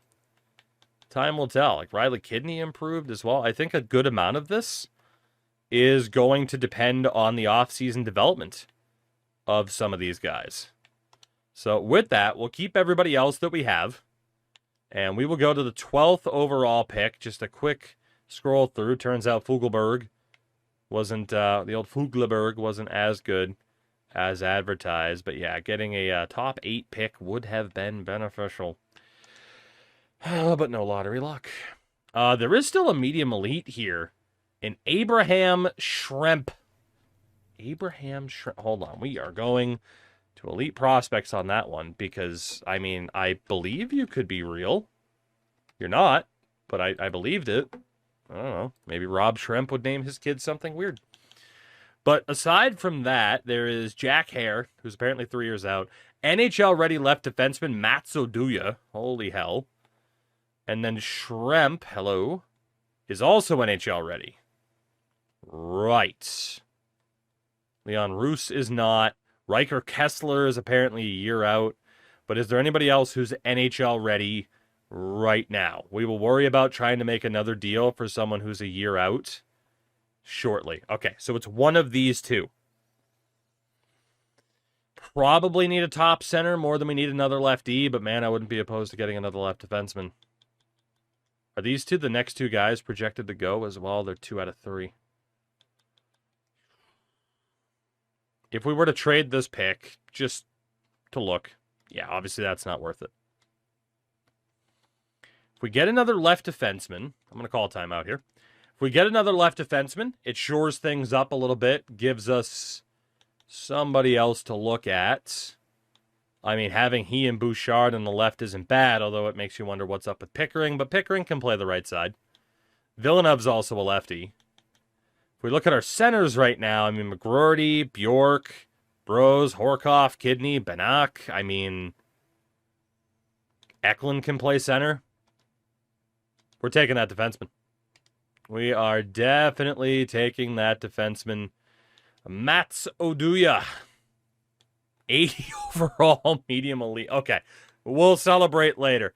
Calgary, are you willing to trade that pick? Because if we could get the other medium elite, we would be laughing to the bank here.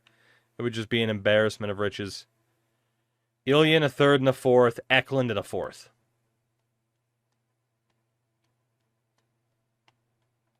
I talked about being worried about value.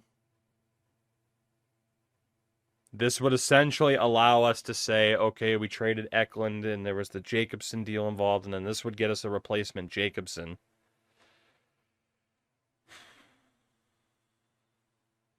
But Eklund's morale hasn't fully recovered. So it kind of feels like, yeah, I mean, you can see, like he and PITTSBURGH, it feels like we'd be selling them at a bit of a loss right now. I'm going to say no. I could easily say yes, but I am definitely going to say no. Minnesota at 17 is the next team that we could possibly trade up for here. Horkoff, Bud in a third. Kidney a starter. Ooh, Tristan Burrows, though. He's a medium 9. He's not going to get much better than he is. Of course, Bud's expendable because we have Daig. I mean, Tristan, he's an NHLer. He had 43 points this year. Not the best skater in the world. He is decent defensively, good physicality. I mean, it's a fine player, but it's kind of a dime a dozen player. We are trading Tristan Burrows, Bud, and a third to Minnesota for the 17th overall pick. There should still be at least a couple of guys available that were... God, I was hoping Kessler was still there. But there should still be guys that were listed as 1 year away. Ezekiel Cabell, I'm not sure. God, this loads so slowly. Aiden Kelly's 1 year out. Why does it load so slowly, EA?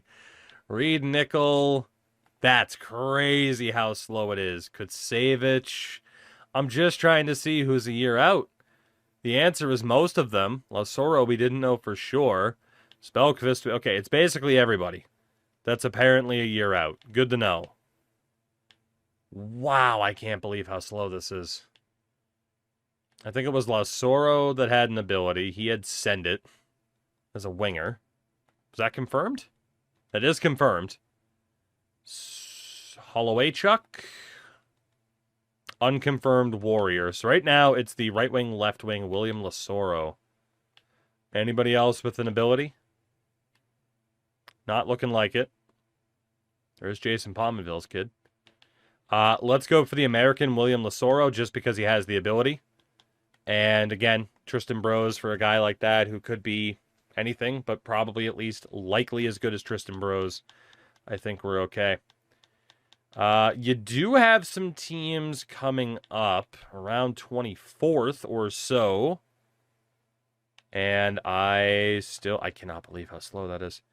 I was going to say, I still think we'll have some players who are about a year out, and the answer is yes. So Toronto, again, we have the value to be making these moves.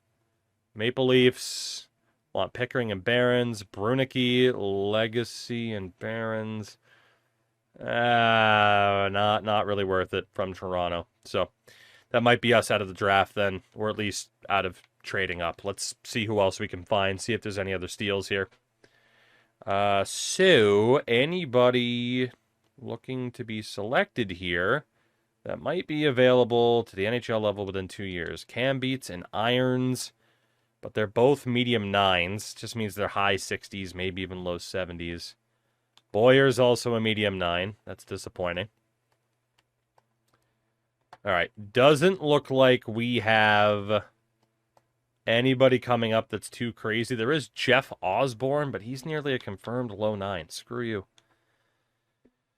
Okay. Well, maybe it would have been worth trading up again because there is not much here. We do have a couple of medium 6s, though, that we are aware of, but we don't have to take them this early. So let's see if there are trades to be made. We didn't trade up in the first. That's okay. Let's see. I mean, Dostal, couple thirds, Patrick Laine, the 52nd, and we get a 4th rounder. I don't hate that. The 54th, and we get a 3rd rounder. Thank you very much to the Vegas Golden Knights. That's easy enough. What if we trade the 43rd? Can we get anything similar? Also involving a second-round pick. We'll take the deal with Philly, get an extra 4th. Belichick this a little bit. Just constantly trade down as long as it involves us either retaining a second or getting a future second. We are out of those options now. What if we pair 2 seconds together? Future second, 4th, and Brock Cripps, who isn't all that crazy. Future second and Will Zellers, I think it is. Tommy Novak, Arbor Jacki, a high 9 prospect named Berglund, David Tomasek. Let's take that deal from Boston. We'll get Zellers. Why not? And then these 2 second rounders. I think we can move these as well. That Brock Cripps deal is still there. It's not great, but we'll take it. Again, they're later seconds. We know that there's not a lot going on in this draft right now, at least from what our scouts have told us. So looking here, we can take those 2 guys a little bit early. It'll be left wing Eugene Motto, who is a medium 6 and a 52 overall. And then also in the 3rd round, we will go for, I am just hitting all the wrong buttons now, Rocky Marcoux. 51 overall, medium 6. Okay, not bad. There was a Goodrow that was a medium elite, low overall though. So at this point, we're just throwing darts for the next hour. All right, well, Season 4 is here, and you remember how I talked about this team maybe becoming a little bit too good, a little bit too quickly. Let's talk about that really quickly, shall we? Now, in terms of free agency, no major moves, off-season trades, a couple medium 9 potential guys. That's about it. Not too much major happened. What we're talking about here is player development because, oh my God. Again, I know for a lot of people, the conversation system for the offseason, the preseason, it takes forever, and it does. But man, is it worth it for some of that extra player development. This is the team for this season. William Eklund on that top line with Viggo Bjork, who's up to an 86, and Ivar Stenberg, who is also ready to go. These 2 are both on the top line because they're both competing for Rookie of the Year. The 5th and 6th overall picks from the 2026 draft, and there they are. Second line is Sergei Chubarov with Rutger McGroarty, and last year's Rookie of the Year, Mikhail Ilyin, which is great. Our first line became our second line. Third line, Peterka's the one who suffers a bit because Stenberg improves so much, but he's with Horkoff and Alexander Suzdalev, who has made the team. That's a hell of a third line. And then fourth line is Emil Jarventi. We signed Brendan Brisson as a filler player, and Jaden Perron has made the team too. Defense is Aiden Bouchard and Max Reefers. Mats Oduya has made the team already alongside Owen Pickering. And then Sean Behrens has made the team alongside Emil Piniemi. It's the double IN, double I, like the double IN. It's just, I don't know, it's getting me. Emil, good to see you. Goaltenders, filler for the year. Charlie Lindgren and Eric Comrie, just a couple of veterans to try and hold things down.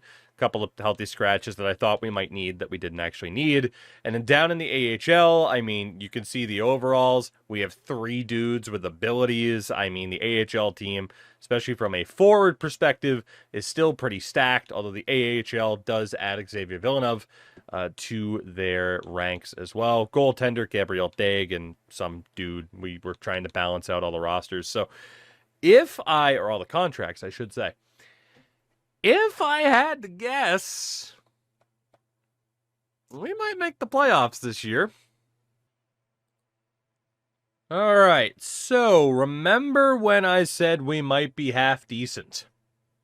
No, we are not. 28, and 4 is certainly not an incredibly inspiring season thus far, including the fact that, well, JJ is now just as mad at me as he was before he got here.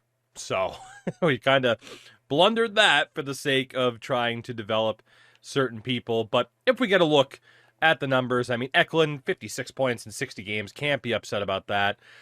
54 points for Viggo Bjork. I'm guessing he's going to be Rookie of the Year. Stenberg's not too far behind, but Bjork is likely the guy. And, of course, Chubarov doing okay, and McGroarty doing all right. Ilyin, I mean, 39 points. But yeah, the combination of Suzdalev, Horkoff, and Peterka just haven't Haven't done anything. And I think, if we could ship away a Peterka, even if we lose a bit on the deal, it's not the worst thing in the world. We're not getting the best goaltending either so far from Lindgren, at least. Comrie's been pretty good. But, yeah, underperforming. Underperforming, certainly, at this point in the season. Again, there are going to be guys like Banak, Glantz, Kindell that are going to be ready to go sooner rather than later. But in terms of what we do at this trade deadline, I don't know. I don't really think there is too much to do. We don't really have too many players to sell that were anything decent, but we certainly don't have the need to really go out and try to get anybody, it's really all that good. I mean, unless there is somebody who is dirt cheap compared to what they should be again. So I think odds are we just kind of keep the status quo and see what happens from there. If you look at the goaltenders, of course, there's really no value. We did pick up this Maxime Brodeur in a trade. Nobody too crazy, though. But, defense, again, looking good. Outside of, flipping Pickering or Barons, what is there even to do there? What would Sean Barons even be worth? 6th-round pick, 5th-round pick. Might as well keep him on the wings. I mean, if we could flip Peterka, it's not the worst idea in the world just to move on from him. I mean, clearly it's not working out. 2nd and 3rd round picks, not too bad. Devin Levi is not too bad. Steven Stamkos. 2 seconds from Colorado. I'm sure they would love him. And honestly, Colorado's not really my concern. Minnesota also offering 2 seconds and a roster player. Colorado was a roster player as well, but his deal's expiring at the end of the year. That's a little bit more enticing. R. Burgundy, the New York Rangers, and 2 seconds. If I don't take him, there are going to be some people mad at me.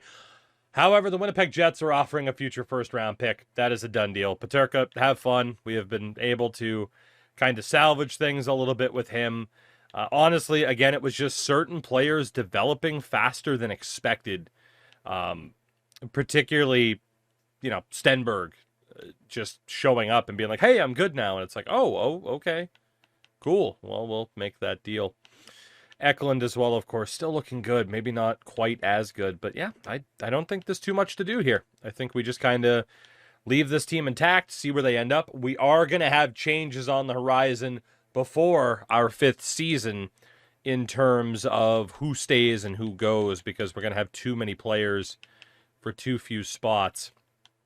But just to take a look, the Ducks have really screwed up their relationship with Jackson Lacombe, who, I mean, if we were going for it, easily trade for him.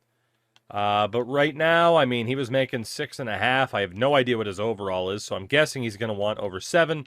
He's never been a big point-producing guy, but we know the Ducks have just been terrible. So what would really be the point of going after him? But it's worth looking here. I mean, Kevin Ball, Nazem Kadri. Fugleberg at a high 6. That is enticing. Horkoff, Glantz in 2/3, Kindle, and Benak. I mean, we know Glantz and Benak. I mean, these 3 guys right here are my top line in the AHL. But, I mean, 2 third-round picks is worth the upgrade here. I mean, Glantz is a right wing. We know he's playing on the left. 78 overall at 20 years old. What do we have for the other 2? Benak is a 79 at 21. Okay. And are they both right wings? They are. Again, a 78 at 20. Kindell's an 82. So it's either Glantz or Benak. Was Benak as a center actually able to take faceoffs?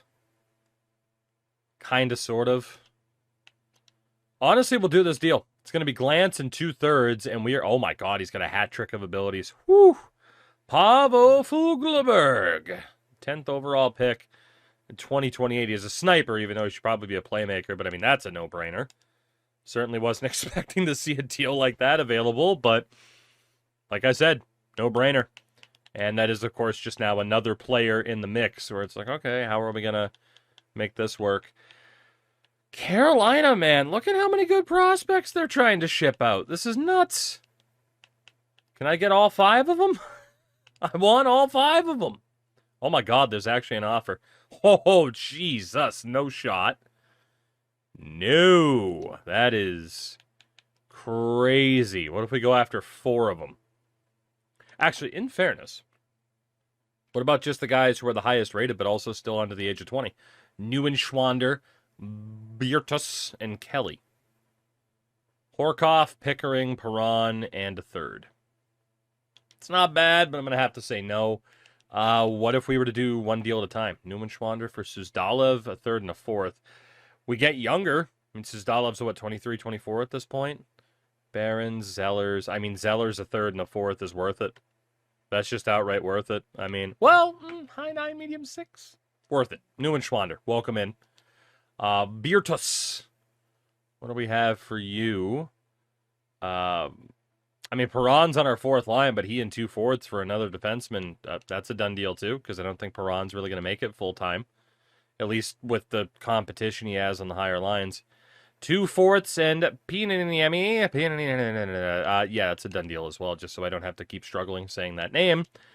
And then there was Rudolph and Kavasha, which we can avoid. So shout out to Carolina for being this year's Montreal, of just being like, hey, you have prospects? I'll take them if you don't want them, you frickin' idiots. And that's exactly what just happened.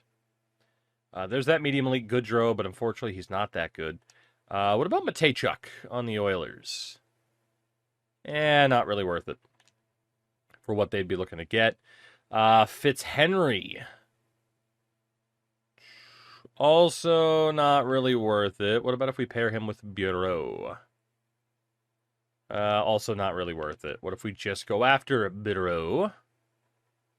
Barons a 4th and Brisson. I mean, I'm not saying I'm holding on to Barons just because I've already admitted that was not a smart, the smartest trade that we could have made. Do we have anybody else? Might as well keep looking. My boy Nick Hague. Spellquist? There's a lot of good young prospects in the league right now. A 4th and 5th and Brisson. Brisson was a rental. I mean, that is a no-brainer. Brisson was a random 4th line rental. So, and is it Ron Burgundy? Robinson Burgundy. I hate to disappoint you all. Is there anybody else to get as I try to fight off this sneeze?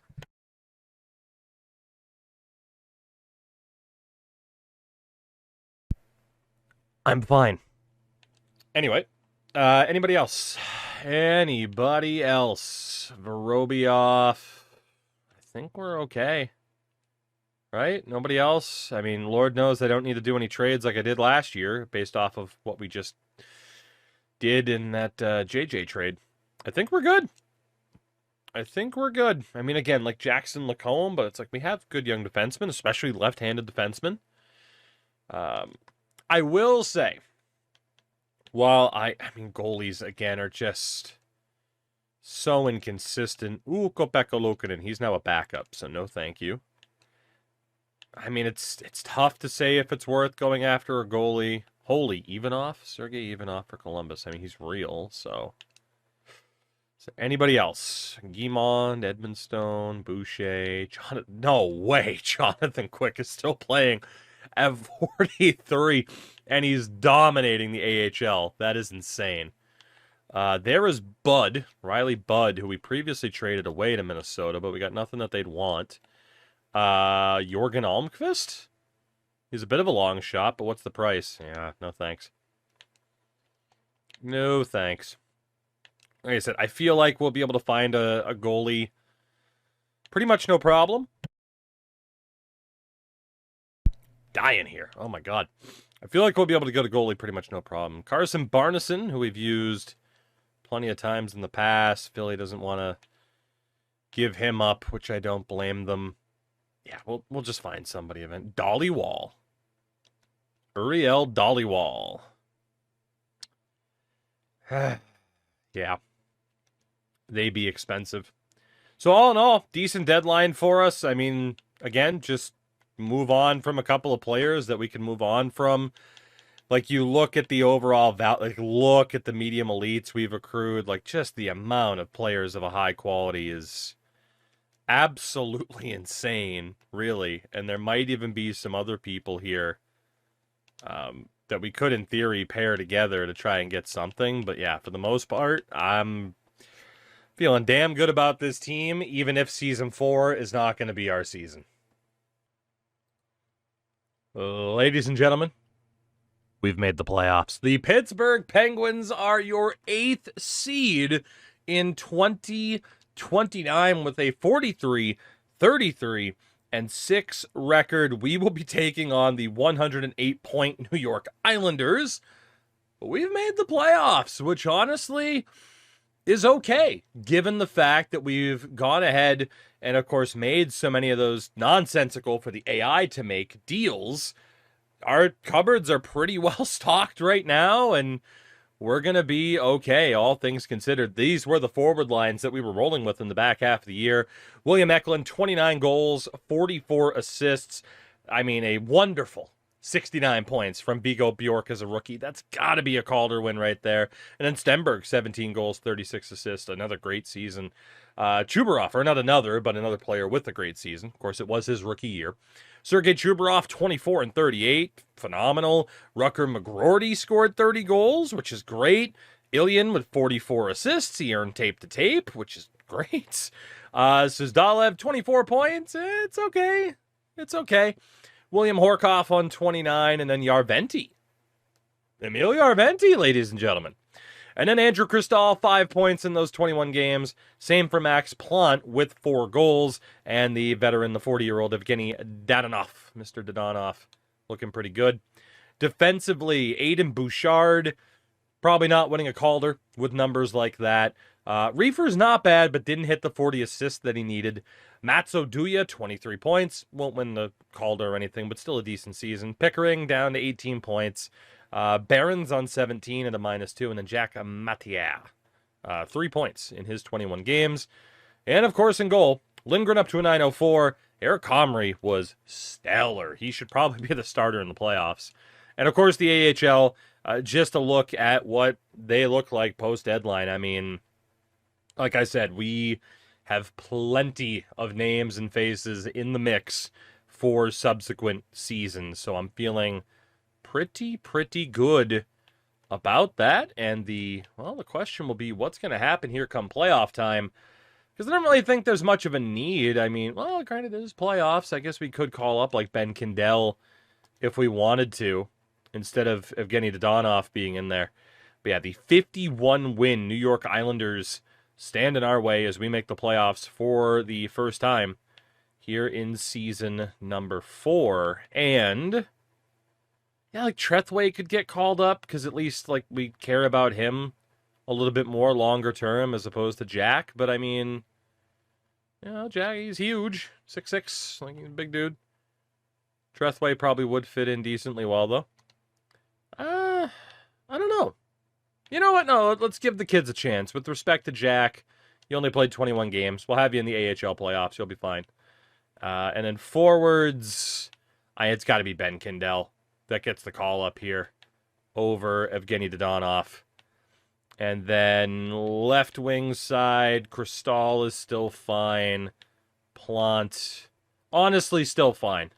I think just Dadonov down for Ben Kindell. At least this way it won't count against his Calder status. It shouldn't be that detrimental of a change to get him a bit of an opportunity. And then defensively, same thing with Charlie. Get him in there, even though the chemistry is not great, but that's fine. Not a big deal. We're not really expecting too much here, if I'm being honest, right? And actually, I lied to Jack and Dadonov. We're going to call them up and then just go best lines in the AHL.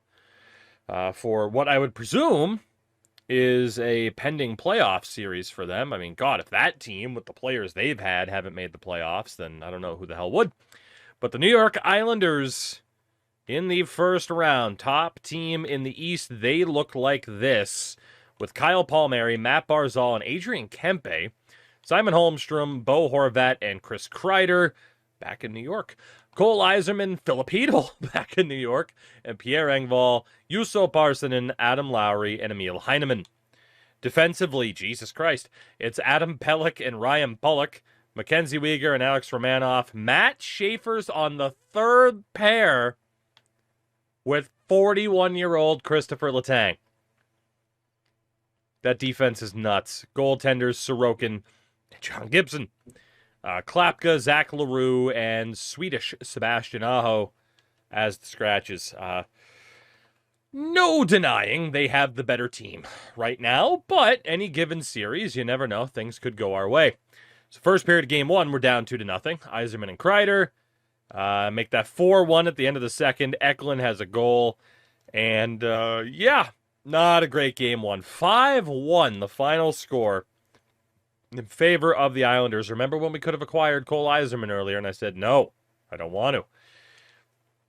Comes back to haunt me, but I still feel better that he's actually an Islander. Not that, of course, real, prospects don't get traded, but, the Islanders would be so stupid. And there's been plenty of stupid teams before. They would be so stupid to give up on someone like Yzerman early on. Especially now. Who the hell are you going to get for the guy? Who are you going to get for him that makes you that much closer to being a cup contender? For the Islanders? Come on now. Game number 2, it's 2-2. Comrie not doing much better. Stenberg and Chubarov get their first ever playoff goals, though. Make it 3-2 with a Kreider goal and a 4-3 final as Will Horkoff scores, but obviously too late. Weegar, Hedel, and Kreider with some strong performances. And, a very, very strong start for the Islanders on home ice, outscoring us 9-4 over those two games.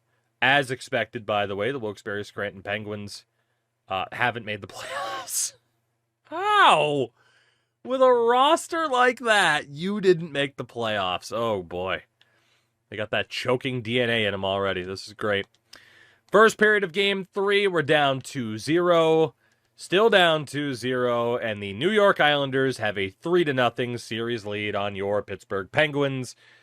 Not quite the return to the playoffs that we were hoping for, but the Islanders are certainly a little bit more ahead. They certainly have that veteran insulation. I mean, then again, in terms of young players, like outside of Schaefer, it's like even Matt Barzal, he's not quite a young player anymore in this timeline. So game number 4, it's 1-1. Reefers scores, then Hedel scored. Make it 3-1 Pittsburgh. Chubarov and Ben Kindell. And look at that. We aren't going to get swept. Eklund and Barzal in the third. A 4-2 win with a really, really good performance for Charlie Lindgren. Chubarov and Ben Kindell, again, hasn't played a regular season game yet, but does have a goal in the playoffs. So, honestly, I'm happy. We made it back to the playoffs. We've won a game. That's house money. We're doing great.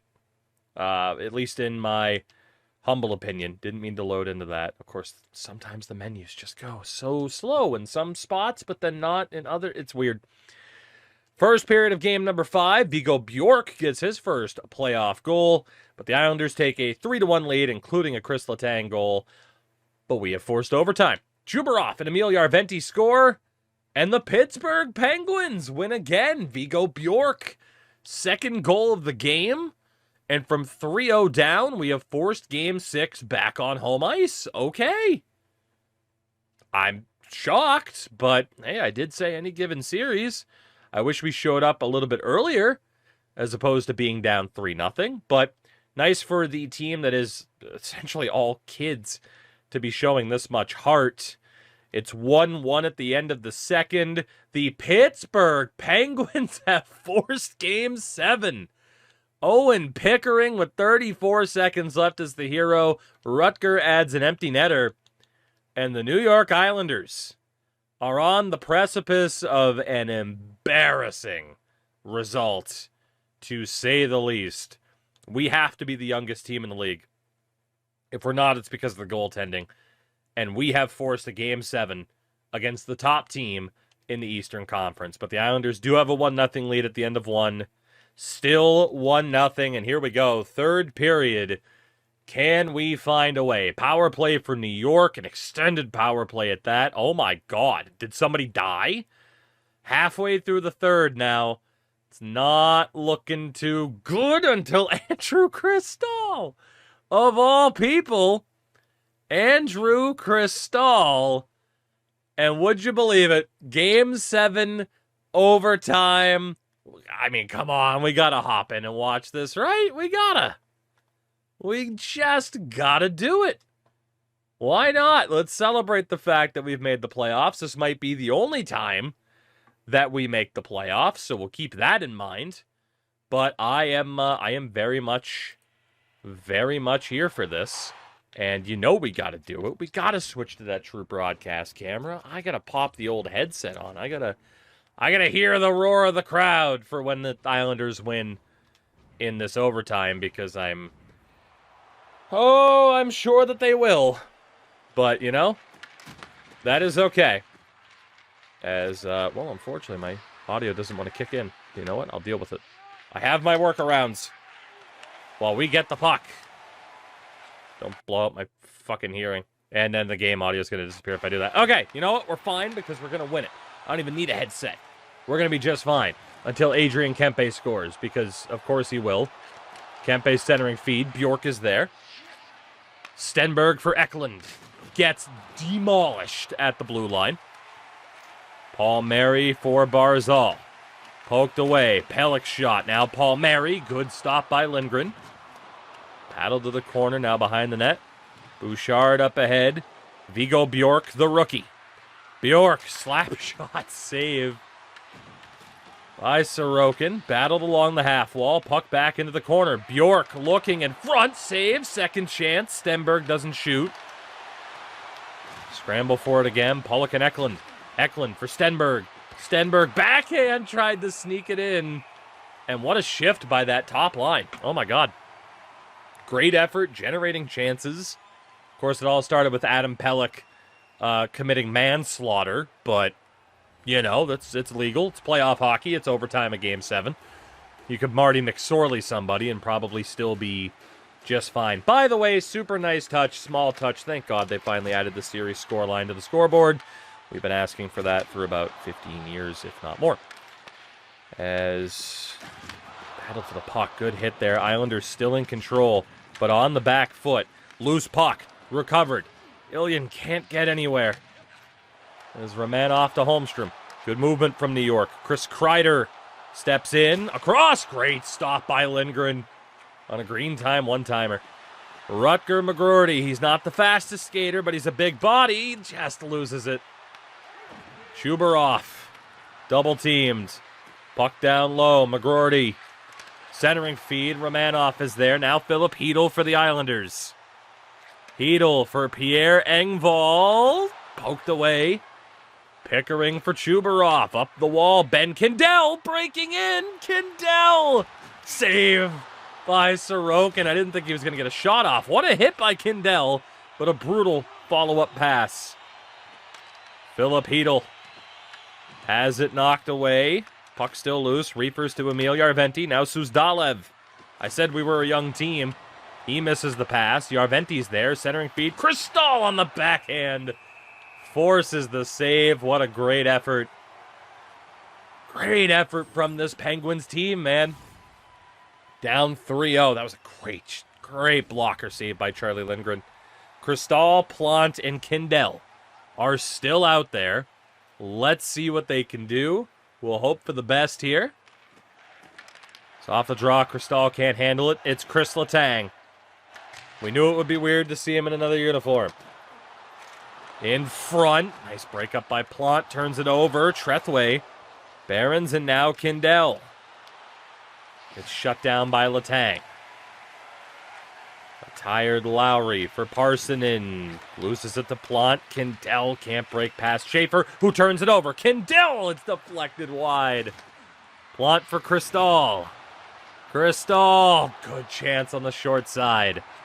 Plant turns it over. Lowry, exhausted, will ice the puck. Oh my, and man, they can't even call a timeout. We'll make sure our top line's out there. And honestly, with the forward line, gentlemen, it is time. Now, the AI might change these back. It is just time to crash the net. Get shots on. Get those dirty goals, if we can. A very tired Parsonen Steps into the zone, finds Schaefer. Glove save. Couldn't hold on to it, though. As Eklund's trying to get past Letang. Still has the puck. Resets, finds Viggo Bjork. Tries to send it up ahead. Matt Schaefer is there. And now Lowry for Parson, and he takes a hit. Can the Penguins pull off the reverse sweep of the number 1 seed Islanders? How long will this overtime go? Matt Schaefer centering feed. Bjork is there. The AI like to do that a lot. Also, of course, I love watching gameplay like this because you get to find out the AI's tendencies. Eklund scores the goal, and the Pittsburgh Penguins have reverse swept the New York Islanders in round number 1. Unbelievable job done by the kids in this series. They didn't give up. They battled back. And man, compared to the veteran presence, brings tears to the eyes. Compared to the veteran presence that the New York Islanders had in their lineup, the key was the legs. They had the energy deep into the game, deep into the series. And it is a victory for the Penguins, despite some really good chances, some good saves by Lindgren. Oh my God, my eyes are actually burning. Am I dying? I might be.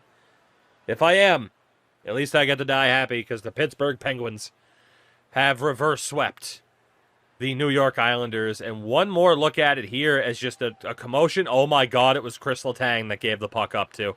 And what could be Letang's final game? Inside job? Did he do it on purpose? Let me know. It really wasn't even his fault either. There was a battle for the puck. It just ends up being loose. And Letang has it, tries to get some forward momentum, and it was just knocked loose and recovered in stride. Letang missed a stick lift, which held up Matthew Schaefer and William Eklund. Sharks legend, now a Penguin, pots it.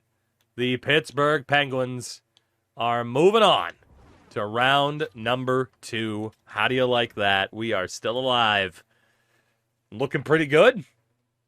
I mean, especially too, like I was hoping to just make the playoffs by the 5th season if we could. And instead, here we are. We have a playoff series win under our belts. What a first round for Sergei Chubarov. I mean, anybody at the top of the board, you're not really disappointed in. Every single forward had at least 1 point in the series. Some certainly did better than others. Oduya and Barons were the only 2 skaters without points in general. And then in goal, Charlie Lindgren. I mean, we'll take a look at those game logs. Like the first couple games of this series, oh my God. Comes back for game 3 after sitting out game 2. He sucked, and then almost unbeatable. With the series on the line, almost unbeatable. And we march on to the next round, where we will be taking on the Carolina Hurricanes, the 47-win Hurricanes. Let's get a look at their lineup, shall we? With Nick Ehlers, Logan Stankoven, and Seth Jarvis, Andrei Svechnikov, Sebastian Aho, and former Penguin Tommy Novak, Eric Robinson, Alex Turcotte, and Jackson Blake, Taylor Radish, Jesperi Kotkaniemi, and William Carrier. The defense is Jacob Slavin and a 39-year-old Drew Doughty, Connor Murphy and Alexander Nikishin, and Keandre Miller with Shane Gostisbehere. The goaltender, as you may have seen, is Jet Greaves. So shout out to Jet Greaves. We'll see, right? We'll see. I mean, hey, if we can beat that Islanders team, we can beat anybody in a series, but let's prefer not to go down 3-0. We're up 1-0 at the end of the first with a goal from Chubarov. Make that 3-0 at the end of the second period of Game 1, Reefers and Eklund. And it is a 4-1 win as Charlie Trethway scores as well. How do you like that? Charlie Lindgren continues to be red hot. And we have a 1-0 lead, which is a good thing, but maybe a bad thing, but might be a good thing, but it might be a bad thing. Game number 2. First period, 2-1 Hurricanes. Ilian gets a goal for us. Make it 3-2 Hurricanes with a goal for Bouchard. And we're going to overtime, tied at 5. William Eklund, more hero puck from him as he ties the game late. And we win in overtime. William Eklund. Oh my God. San Jose, let this be a lesson to you. Keep the kid happy. Good Lord, keep the kid happy. He is clutch. 6-5 in overtime. We take both games on the road. If you had to ask me now, we're going to lose the next two. It's how the sim engine normally works, but it's game 3 at home. Let's just keep it rolling. First period, 2-1, Ilyin and Chubarov. Second period, still 2-1. Third period, oh my God. It's not even the conference finals. What do you mean Carolina's down 3-0 and it's not even the conference finals? Don't let the baby Pens get hot. This is nuts. We are up 3-0 on the Carolina Hurricanes. We go to game 4 here. I can't believe I'm saying this with us trying to end the series. 1-0 Hurricanes. 2-1 Penguins, Stenberg and Ilyin. The Pittsburgh Penguins have swept the Carolina Hurricanes. And we are going to the Eastern Conference Final here in Season 4. We sold at the deadline. Figure that one out. Oh my God. The boys are just red hot. That Chubarov, Ilyin, Eklund combination. I mean, I assume they have power play time together because obviously Chubarov's on the second line. But I mean, God, they are just absolutely killing it. The bottom 6, not so much. We could probably afford to shake things up a little bit. We got quite a few goals from defensemen in that series. What can you say about Charlie Lindgren at this point? Goodness gracious. I mean, again, I think the bottom 6 could be shuffled a little bit. I am not changing a damn thing. No shot after what we have seen so far. As it is confirmed, will it be a death sentence? The Pittsburgh Penguins will play the Florida Panthers in the Eastern Conference Finals, a 52-win Panthers squad. Crazy. And let's get a look at them. Matthew Tkachuk, Sasha Barkov, Sam Reinhart, Mackie Samoskevich, Anton Lundell, and Sam Bennett. A 41-year-old Brad Marchand with Cody Glass and John Beecher, Sonny Milano, Nick Bjugstad, and Matt Nieto. The defense... Oh my God! It had to have been as a free agent. Quinn Hughes and Seth Jones, Gustav Forsling and Aaron Ekblad, Nico Mikkola, and Jalen Chatfield. Gee frickin' G's, man. And they added what? Jesper Wallstedt. Dude, come on. Even in the video game, Bill Zito is a force to be reckoned with. How the fuck? What, is LTIR in the game for you, but not everybody else? What the hell is this? This is insanity. And they're paying Quinn Hughes $14.5 million a season. The absolute cheat code that these real-life contracts are, man. Oh my God. I mean, again, I for one welcome our new Florida Panther overlords. They're paying Wallstedt 8.2, which is cheaper than what they're freaking paying Sergei Bobrovsky right now. Game number 1. It's been a good run, everybody. It's been a good run. 2-0 Panthers, Milano and Marchand. Still 2-0. And the Florida Panthers hand us our first loss in our last 7 games prior to this. Now, obviously, 7-1 in our last 8 games. 2 power play goals from Chubarov and McGroarty, 18, or actually 12 seconds apart. But it was too little too late. Wallstedt, maybe we should have traded for him. Now, fun fact, I did put out an offer to Quinn Hughes, but he didn't want to come here. I didn't know that he went to the Florida Panthers, though. And this was a hell of a way to find out. Game number 2. A scoreless first period. 2-1 at the end of the second. Cristall and Eklund. That's a Stanley Cup right there. We did not get swept by Florida. Congratulations to us all.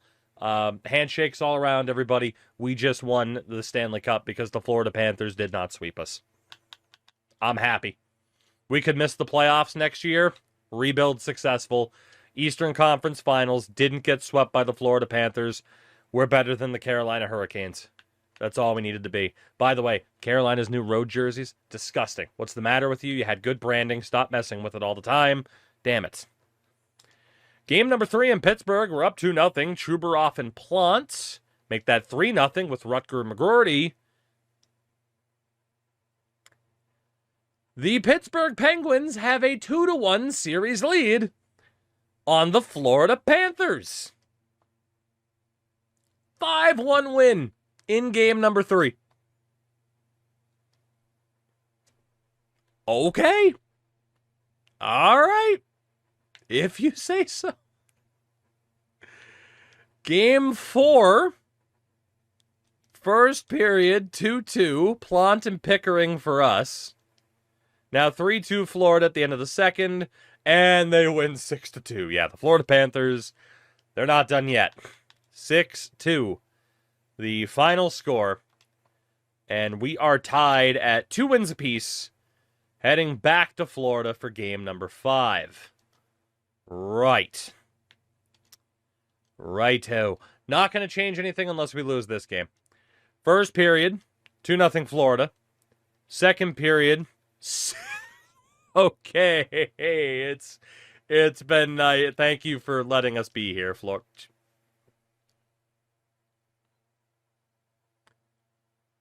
That brief moment where it looked like we might have been able to win this series. I'll remember that for a very long time.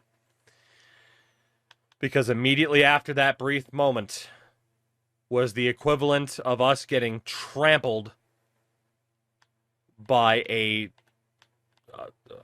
just the running of the Bulls, basically. Good Lord. Outscored 16-4 over the last 2 games. Okay. Well, you know what? I don't really want to break up that bottom 6. We're leaving it. Like I said, we're playing with house money. We're leaving it. Game number 6. First period, 1-0 Cats. Second period, yep, okay. We fall to the Florida Panthers in 6 games in the Eastern Conference Finals. We took 2 games off of that team, and then they scored 22 goals in 3 games. But you know what? We put up a hell of a fight. It's going to be another Florida-Colorado Stanley Cup. I am very, very proud of this team and the strides forward that they took. Chubarov at 20 years old, well over a point per game here in the postseason. Shout out to William Eklund. He was clutch as hell.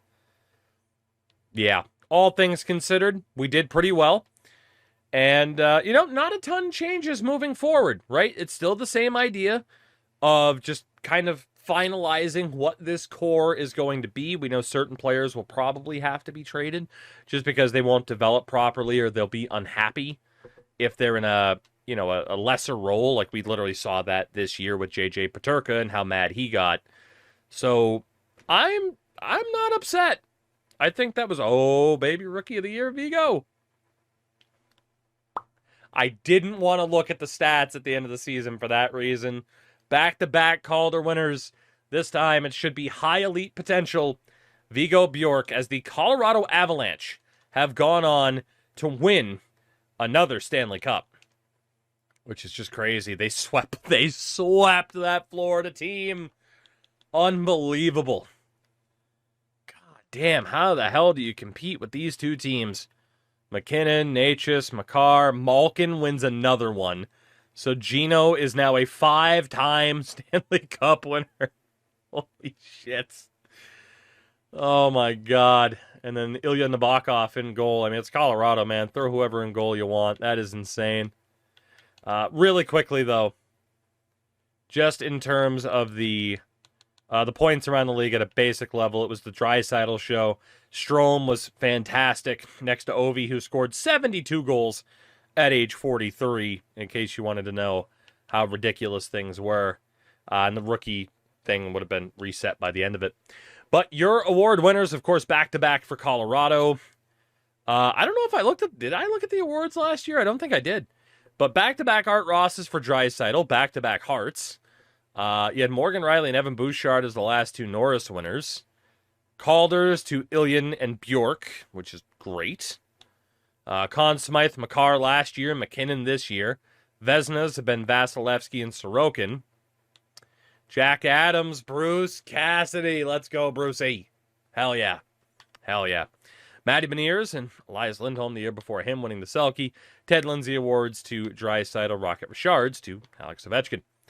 In the AHL, I think it's Caden Bonkier, and then Davidson wins the Sullenberger for most points. Bonkier last year, Alex Holtz this year was league MVP. Reed Schaefer and Davidson again, top goal scorers. Rubrook was the top rookie last year. This year it's Benak for us. Top defensemen, Nick Perbix and Henry Thrun. Top goalies, I think Quentin Miller and Danil Tarasov. And MVP of the playoffs, Justin Danforth last year. Trevor Connolly this year. So, again, really, really good season for us. Oh my God. Such a good season for us. And it's like you look at this player development, like Bjork is insane. Stenberg's insane. Bouchard's already a legit top 4 defenseman. I mean, we are just laughing with some of this player development, truly. So we are feeling very, very good heading in to this draft. And of course, hey, we don't have to worry about lottery luck this time. So that's nice. As Utah wins it from 8-1. Everyone else has that lottery luck. Alexander Ovechkin will play at age 44 as Giroux and Kadri are gone, amongst numerous others. Defensively, Brent Burns is gone. Roman Burns, he played till 44. I honestly don't hate how long some players choose to play until. I don't dislike it at all. I mean, especially, too, like in the modern NHL, you're talking about the advancements in sports medicine and just how these players are able to stay at a higher level for longer. I mean, it's nice that's been replicated in this game. It's a shame the modern cap update hasn't really been registered, so the salary cap's still kind of low compared to where it would be by this time IRL, but Oh, the sinuses. They be killing me. That said, Tampa is willing to trade the 9th overall pick. But let us take a look here. Draft pick-wise, we have 2 firsts, but they're both very late, courtesy of the Winnipeg Jets. We also have an abundance of second-rounders, and then not much else. Goalie-wise, we got nothing to trade. We got nothing. It's fine. Defensively, we got nothing to trade. You know, there might be some dudes, like, you know, Barons must be an RFA. Expiry, extension type. I was hoping it would show expiry type here, but I mean, we could move Barons for something. Can we get anything for Matier? 7th rounder. I mean, I'm not going to re-sign the guy. We could get Tanner Howe back, but honestly, medium 9s, we have so many medium 6s. I don't need anybody. We'll send him to Vegas. Sure. Send his signing rights away. And again, we could move on from Barons. What could we get for him? 3rd rounder. I mean, 2nd rounder from New Jersey. That is not a bad little reinvestment. Winnipeg as well. How did he do last year? I mean, he is a legit top 6 defenseman. Has no balance whatsoever. He's an offensive defenseman that's not really that offensive. I mean, calling him an offensive defenseman is offensive to me. Barons, thank you very much. You are going to Winnipeg for a 2nd round pick because you are just kind of a dude. Our top 4 is nearly locked in, honestly, between Oduya, Bouchard, and Reefers. Like, we just need that big-time right defenseman. Kindell's obviously going nowhere. All of that's good. Left wing side, of course, Eklund's a beast. Chubarov goes nowhere. Yeah, for the most part, we are fine. So the only question, who was it at 9 again? It was Tampa. Tampa, are you willing to trade that pick? I mean, if not, then we'll just check with other people as we go along. But for the most part, that's the only thing to do. Horkoff, Kindell, Pickering. Neuenschwander, Yarventi, Pickering. That one I'm a little bit more likely to do, but I don't even know if I haven't even checked. Is there a medium elite even available? First overall pick is a franchise level center, Jay Muzzin, heading to the Utah Mammoth. It is still a decent little draft to trade up to number 9 for. Decent indeed. Let's go talk to Tampa one more time. I think we do this. I think we do this. So 9th overall.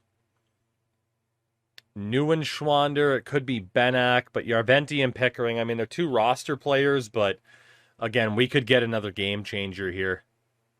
Petterstrom has an ability. I think Neuenschwander did too, but Benak did not. So I think this might be the one. I mean, it is 3 NHLers, not the best of the bunch, but and yeah, like Benak was good in the AHL, but as a playmaker, he's got 81 passing. He's better as a sniper. Emil Järventie is now 24. He's a sniper that doesn't have much accuracy, so what are we even doing there? And then Owen Pickering, I do like, but he's not the best skater in the world. Tampa, you have yourselves a deal for this 9th overall pick in a very, very deep draft. Obviously, it's a bit risky to break up some aspects of this team after an Eastern Conference Finals run, but I think we're going to be looking okay here. So that 9th pick, Tyson Orr of the London Knights, who's NHL ready. Kimmo Pentakainen, NHL ready, unconfirmed ankle breaker, but man, that's tempting. And then there's also Wilson Flynn, who is as well NHL ready. Anybody else? 1 year out, 2 year out, 2 year out. NHL ready for Anthony Eudes as well as Cade Vandenbush. So those guys are going to be mid-70s most likely.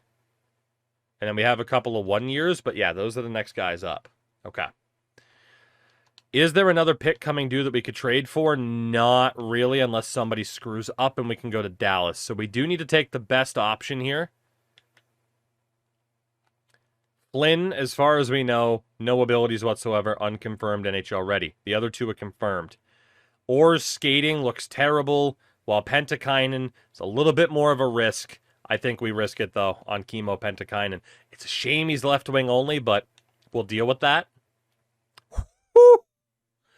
83 overall medium elite. Has specialist elite edges, but good lord, man. Jesus. That is insane. I mean, I'd only trade him for the top 2 guys that were picked because of the higher potentials. Good lord. Vancouver screwed up. New Jersey did not. Will Philly. Philly screwed up. Philly screwed up. Flynn is still there. We got to go talk to the Dallas Stars. 2 teams needed to screw up, and 2 teams did. The Dallas Stars. Horkoff, Kindell, and Daig. Fuck. I like Horkoff and Kindell, though. Can I work out a different deal? I don't really want to get rid of like the actual core of the Penguins. I really didn't even want to get rid of Pickering. I might honestly trade to get him back. What can we do here? I mean, we have all the picks in the world. But is there anybody else that we're fairly confident might not be that good? Like, what about... Actually, here. Who are you interested in? We'll take it from there. Who are you interested in that's a bit further down that I might be interested in dealing? Peddle? That's fine. Bichette. I mean, these guys aren't worth shit. What am I doing? Dallas. Let's talk here. 2 first-rounders.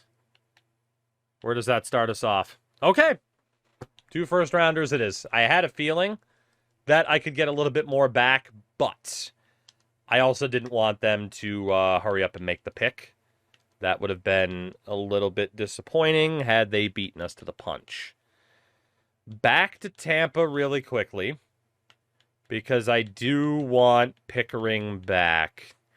Like Järventie, again, he's not too bad. I kind of want Pickering back, though. What would it cost to get him? Zonin. What would it cost to get Järventie back? Krog, Tchaikovsky, Zonin. You know what? I don't know what it is. I just kind of want these 2 back. I like holding on to the team's real prospects. Now, there's a chance I could end up dealing these guys again because they're just outmatched by the firepower that we bring in. But I do want these 2 back. What if we give up that 33rd pick from Anaheim and a little bit extra to try and do it? Of course, I don't want to trade either of these two, so it might not work out for me. But like I said, I want them back. Krog's not even that good. We could use him. Motto is terrible. Motto, Marcoux, Legacy. O'Reilly's honestly not that good. We could trade him back. Byron is a medium 9. Do you just want a crap load of people that I don't need? And what if we take back some extra picks here in the future? I'm probably getting robbed here, but honestly, it's better to just free up roster spots. What if I take out that 2nd? How are we feeling about this? What if we take out a 3rd? What if we take out another 3rd? What if we take out the 4th? I'll take that, honestly. I will take that. Welcome back, gentlemen. And with the 13th overall pick, we will select the left wing center of the Lethbridge Hurricanes, Mr. Flynn, who's an 82 overall. Wilson Flynn, NHL ready out of the gates. Good Lord. This team is wild. Speaking of the wild, they have the next pick that we might be able to get. Person off the board. Chevary.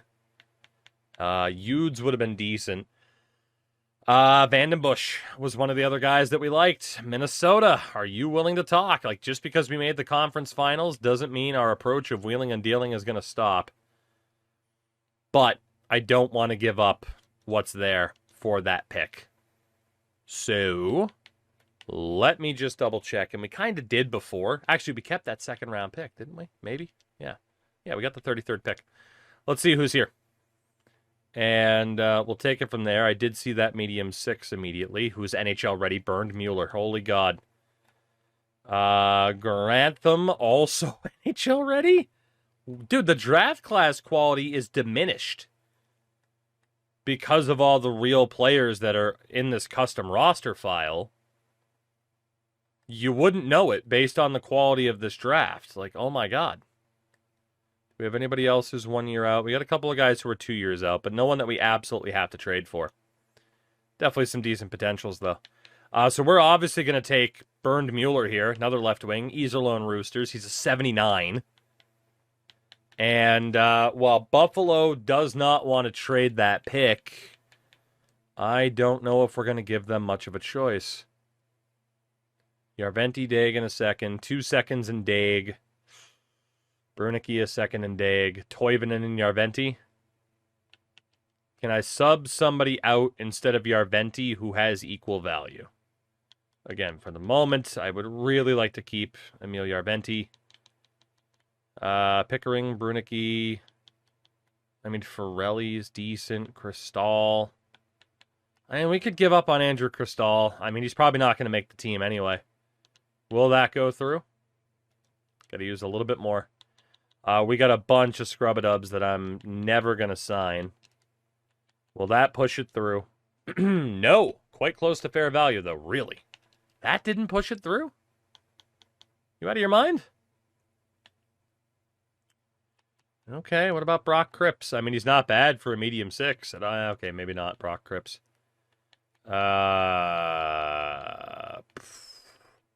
Pettinen, Whitney, and Sylvester.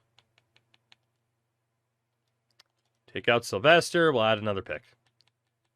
5th rounder. Is that enough? Thank you very much, Buffalo. Got in trouble for trading Mika Toivonen. He was a free agent signing last year. I don't regret getting rid of him, especially because we are bringing in Reese Grantham. This is why we normally play with restrictions on, but you know what? It's fine. We're going to have a little bit of fun. He has send it. Just an insane amount of work here, to say the least. And from here, we were kind of looking at potentials. There is a high elite goalie in this draft. Holy goalie. Any confirmed low elites? Yes, in Nazarov. And a couple other guys who are low elite gems. So, I mean, you'd like to think they're good. I still have trust issues with gem status, but... Okay, dude, this draft is nuts. I don't want to trade up anymore. Good Lord. You can't make me. This freaking demon game tempting me. Holy, I feel like Smithers at the club. So, I mean, Varlamov is 3 years out. I don't really trust that. Viktor Fedorov is also 3 years out. Then there's Fritz, who's a gem. He's 4 years out. Eric Jenik, 3 years out. Are any of these guys decent, man? What about Ruslan Korostin, 5 years out. Vitaly Glebov, 4 years out. Oh, my God. What about Mario Godetz, 3 years out. Francois Fleury, 3 years out. Is a gem, but still. Vyacheslav Perezogin and Norm Heward. Yeah, I mean, what about Lyles? Peyton Lyles, Linköping? No, I mean, a bunch of these guys, they might have decent potentials, but their overalls are going to suck. Boleris is no difference. And by suck, I mean, most of them are going to be like, you know, mid-60s, but yeah, Filatov. Falls, 3 years out. Sagan? All right, so there's definitely not anybody here where it's like, oh my God, if you don't take that guy, what are you doing? I do think we could trade down, but there's also such a high chance of a hit rate here that we might as well go for it. Let's take a confirmed medium elite and Frederick Reimer, because why not? Even if he's trade bait, that works. We'll take the goalie next. Now, again, I could have saved a little bit of value, but it's not as if we need the help, right? Let's take old Kacker, Cedric Acker. High elite, he's 20, though. But yeah, I mean, I definitely could have traded these second-round picks for more future seconds. We're fine. We're going to be just fine. Don't you worry about it. Confirmed low elite, Nazarov. Let's take you next. And, God, dude, we had so many second-round picks. I'd still be trading down. This guy's a gem, so let's risk it for Francois Fleury. Yeah, real gem there of a low 6. See, that's why I don't trust gems. Don't trust them. And from here, it is just kind of best guess, unless that one medium 6 was still available, which he is. Junior Malhotra. I shall call you Manny. But yeah, that worked out decently well for us, and it's just a bunch of low elite chances at this stage. That dude's 18. That dude's 18. That dude's 18. I mean, let's take the right defenseman. I feel like that's probably the biggest need. Ned Kane, you are trash. And then Mr. Irrelevant will be Pekka Vukala, who is a low 6. An unbelievable year, an unbelievable draft. Things just keep getting better for us here in Pittsburgh. At least for now. We'll see if we have as much draft luck heading into our 5th and final season. Also, I said draft luck instead of signing luck and playoff luck and sim luck. You get the point. Well, all right, everybody, here we go. Season 5 is upon us. The deadline here is upon us. But we made the conference finals last season, and this team is looking pretty damn good. Couple of things, couple of players did not make the squad free agent-wise. Not too much really happened, but you see there, the names that didn't make it, Emil Yarventi and Alex Suzdalev. But William Lassell is back. That was a one-for-one deal the Sharks offered. So William Lassell is here, which is nice. Or not back. I don't remember if we had him or not. Regardless, he is one of our 2 goaltenders for this season, and allow me to show you what this team, in fact, looks like. And, you know, it's an interesting difference a couple years can make. Top line of William Eklund, Viggo Bjork, and Ivar Stenberg. Mikhail Ilyin with Rutger McGroarty and Sergei Chubarov. We have Kimmo Pentikainen, who we just took 9th overall. He's ready to go. He has made the team alongside William Horkoff and Ben Kindell. And then Ozzy Wiesblatt has been signed to play alongside Jack Finley, who's also been signed. And then Jonah Neuenschwander has also made the team. Defense is Aiden Bouchard and Max Reefers, Owen Pickering with Matt Soduya, and then Dominic Birtus has made the team next to Charlie Trethway. Your goaltenders, the returning Artur Shilovs, who is back, and William Lassell, who is here as well. So I'm pumped about this team. I mean, playoffs, no doubt. You see the AHL and some of the guys that we have there. Honestly, Bernd Mueller could play in the NHL already. But I like, there's nobody I want to get rid of to make room for him. And at this point, we can kind of afford to sacrifice him a little bit in terms of his development. So this team is looking outstanding. No doubt in my mind, we should be honestly going straight to the playoffs. I don't think there's anything we have to do, right? You look at this team, if they're not good enough, then what version of this team would be good enough to make the playoffs or give us an even better chance of making a run outside of maybe like another defenseman to drop Pickering down? So if we do anything at the trade deadline, it'll be an improvement there, but I think we're probably as good to go as we're going to be. And our final season has come to a close. 42-30-10. The Pittsburgh Penguins, the second seed in the Metro. And wouldn't you know it, it's another showdown coming up with the New York Islanders, because of course it is. But let's take a look at the season that was. In terms of scoring, we were actually down quite a bit. Ilyan, 61 points. Same for Vigo at 61. Eklund on 55. That top six really disappointed quite a bit, especially when Pentikainen on the third line, yes, with power play time, but especially when he was only 4 points behind Stenberg. I mean, it was the bottom six. Like, look at Neuenschwander, for example, 35 points. Like, the bottom six really carried instead of the guys at the top, I would say. Defensively, we did make one move at the deadline for a second-round pick. We picked up big Johnny Kovacevic. I'm actually not sure how he did for us. Not too hot, honestly. We might leave him in for playoff purposes, though. And goaltending-wise, Sheloff's was great. He was outstanding. I'm just, again, concerned at our lack of scoring amongst the top six, especially when scoring clearly wasn't necessarily down this year across the league. And, of course, 50 goals for 44-year-old Alex Ovechkin, who now has 1,215 for those keeping track. Absolutely insane. Defensively, Quinn Hughes, just a beast. Defensive scoring was down in terms of production, at least. And for the goalies, the winningest was Wallstead. And, oh, God, Florida is still going to be crazy. Sheloff's actually led the NHL in shutouts, though, which is pretty good. He might actually win the Vezina this year. He probably should, statistically, which is insane. And then for the rookies, Liam Pugh in San Jose is going to win it. Brady Martin was there. Ryan Rubrook. We didn't really have anybody in the conversation this season, and that is okay. But like I said, our production was down this year. Hopefully, though, playoffs is when we really turn it on. Because what would we even change about this team, aside from maybe mixing up some things? But for the most part, it's good. I don't see what I would even change here. I shudder to think what I would even change. It looks perfectly fine.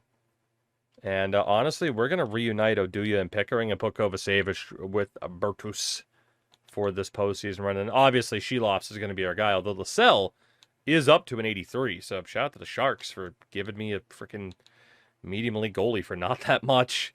AHL as well. These guys better have made the playoffs. We'll go best lines in case they did. But I would really hope that Wilkes-Barre would have an impressive season and postseason run. So we, as mentioned, draw the Islanders again. This time we have home ice advantage. I can't imagine that they're much different than they were last year, but we will still look. It'll be worthwhile. So it's Yzerman, Barzal, Kempe, Hedel, Horvat, Holmstrom, Heineman, Tomasino, Engvall, Pelletier, Richie Kolesar. Actually, it's a decently different forward core. Defensively, Pelech, Bullock, Romanov, Uyghur, Schaefer at a 90, still on the third pair with Letang. I get the idea that a coach in the game might be like, yes, chemistry, whatever. There isn't a coach in the league that wouldn't get roasted alive for playing Matt Schaefer on the third pair when Adam Pelech at 35 is still on the top pair. There isn't a coach alive that would survive that skewering. Just wouldn't happen.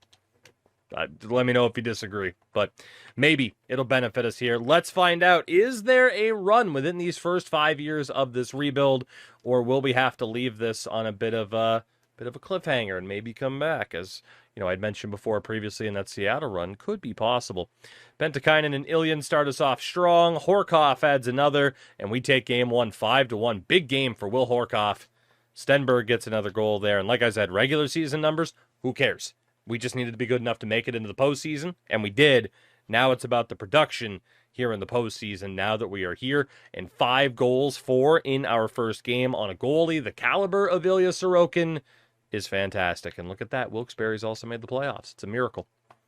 Game number 2. Let's see what happens here. First period, 1-1. Horkoff and Kempe. Still 1-1. Make that a 2-0 series lead. William Eklund. I cannot believe how clutch he has been. Now, he did struggle against the Florida Panthers in the conference finals last year. You know, that scoring pace dipped a little bit, but I still very, very, very, very much trust that guy to continue to lead the way. Game number 3. Islanders just a goal a game so far, so we're probably going to give up about 6 in this one. We are up 2-0 early. Jack Finley and Reefers. Make that 2-1. Make that 2-2. Make that 3-2. Damn, Bo Horvat wins it in overtime. We absolutely choke after that first period. Just could not find a way to beat Sorokin again. We barely got any shots on the guy, to be honest. Just 23 in total. And I had a hunch, and that hunch was correct. As the Islanders make it a 2-1 series. Let's go to game 4. Again, we're not changing anything about these lines, man. This team is the team. First period, 2-2. Goals for Oduya and Horkoff. Goal apiece in the second. Pentakainen on the board.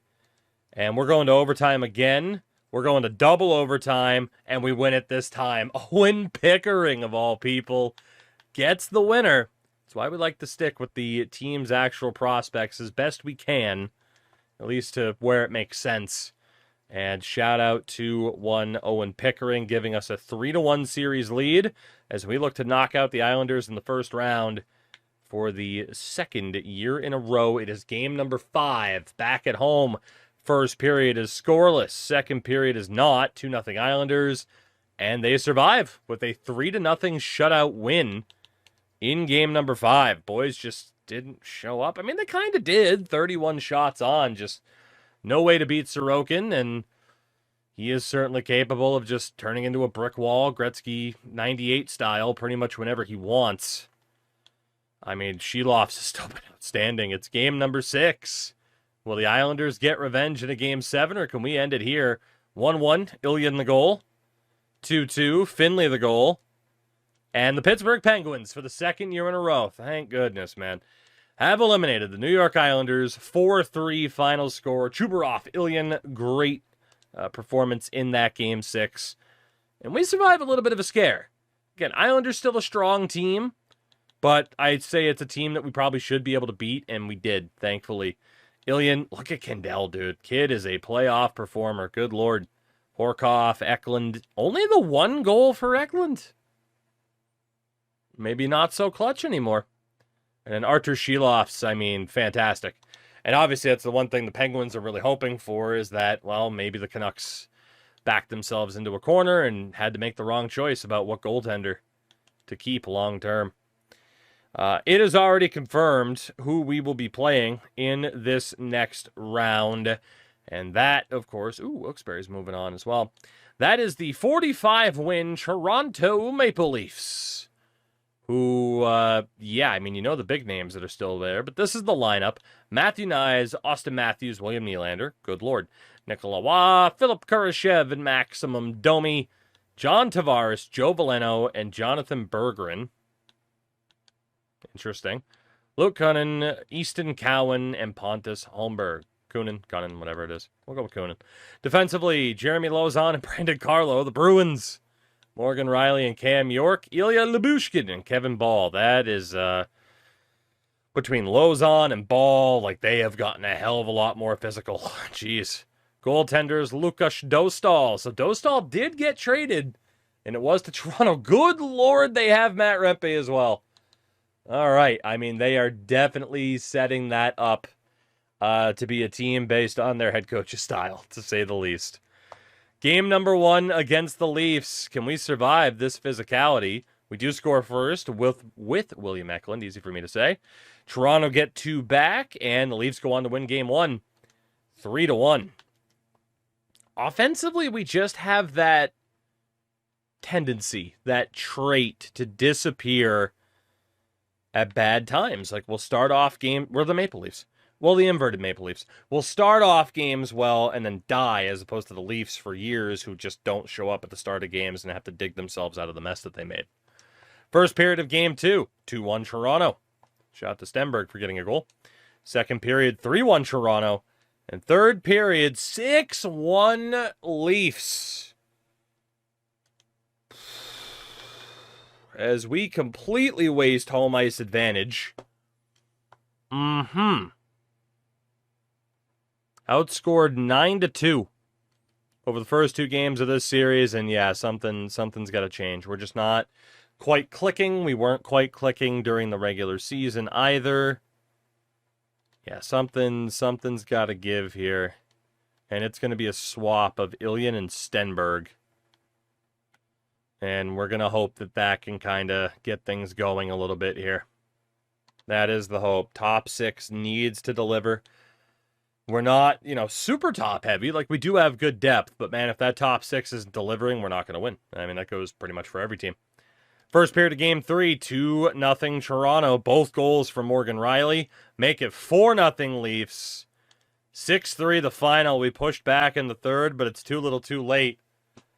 And the Toronto Maple Leafs have a 3-0 series lead thanks to very old John Tavares and a 4-point night. Sheesh. Okay, well. Right. I mean, Sheloff's, that save percentage is... I don't think there's much we can do. If we just don't have it, then we just don't have it, right?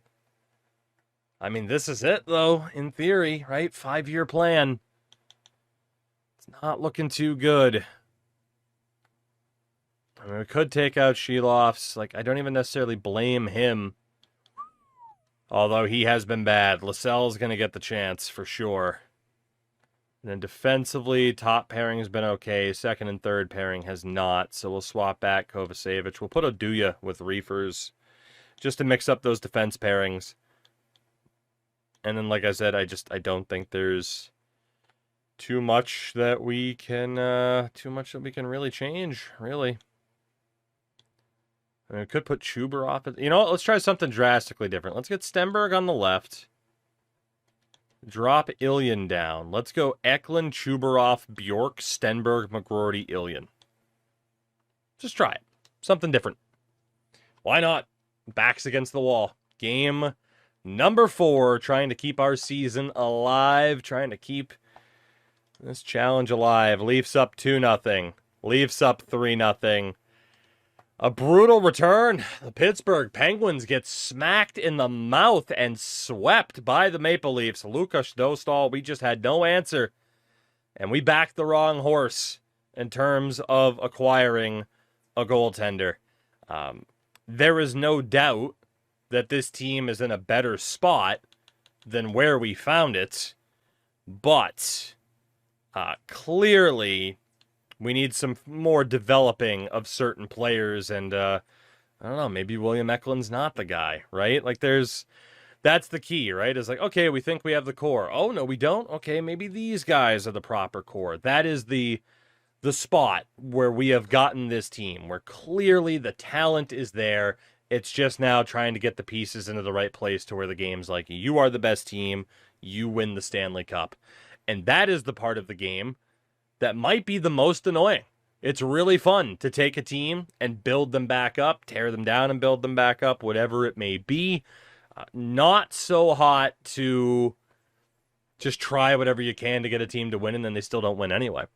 The Florida Panthers went on to win the Stanley Cup, and I mean, this 5 years was absolutely highlighted by the just dominance of Colorado and Florida. Oh my God. And that could be a trend throughout NHL 26 and for future games. I mean, the Leafs did win, Oilers in Season 1 as well, but those teams were just constantly at the forefront. And the fact the Florida Panthers added Quinn Hughes, I think hockey Twitter and just hockey social media in general would implode if that were to ever happen. So, all in all, what's going to happen with the Pittsburgh Penguins in the future? We don't know. Could it be something like this and a tear down where the players say, you know what, let's move on. We want to do something else. It benefits you if you move us.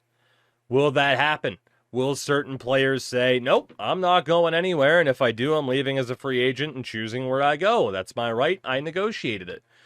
If so, very, very bad news for the Pittsburgh Penguins, but time will tell ultimately. Kyle Dubas has one of the most interesting jobs, I would say, in league history based off what's going to happen with that roster. But yeah, in this timeline, we put together a good thing here. Like I said, this team's obviously on the cusp. It's just a matter of when, or maybe with any, because it is NHL 26. Maybe it's a matter of if as well. I don't know. Let me know, though, what you thought of this. Obviously, different format to what I typically do. Just testing some things out this year. Why not? I've been doing this for a long time. But yeah, we'll see what the reaction to this. Let me know what you think. Let me know if I should continue for another season or two. I could. And otherwise, let me know kind of what challenge we could do next in a 5-year plan. What team we could use. Maybe what restrictions we'd want to add. All that fun stuff. And don't worry, at some point we'll still get into our typical draft of glories and stuff like that. The typical longer rebuilds. But for now, trying something different just to mix it up, given that this game mode didn't try something different and didn't mix it up for NHL 26.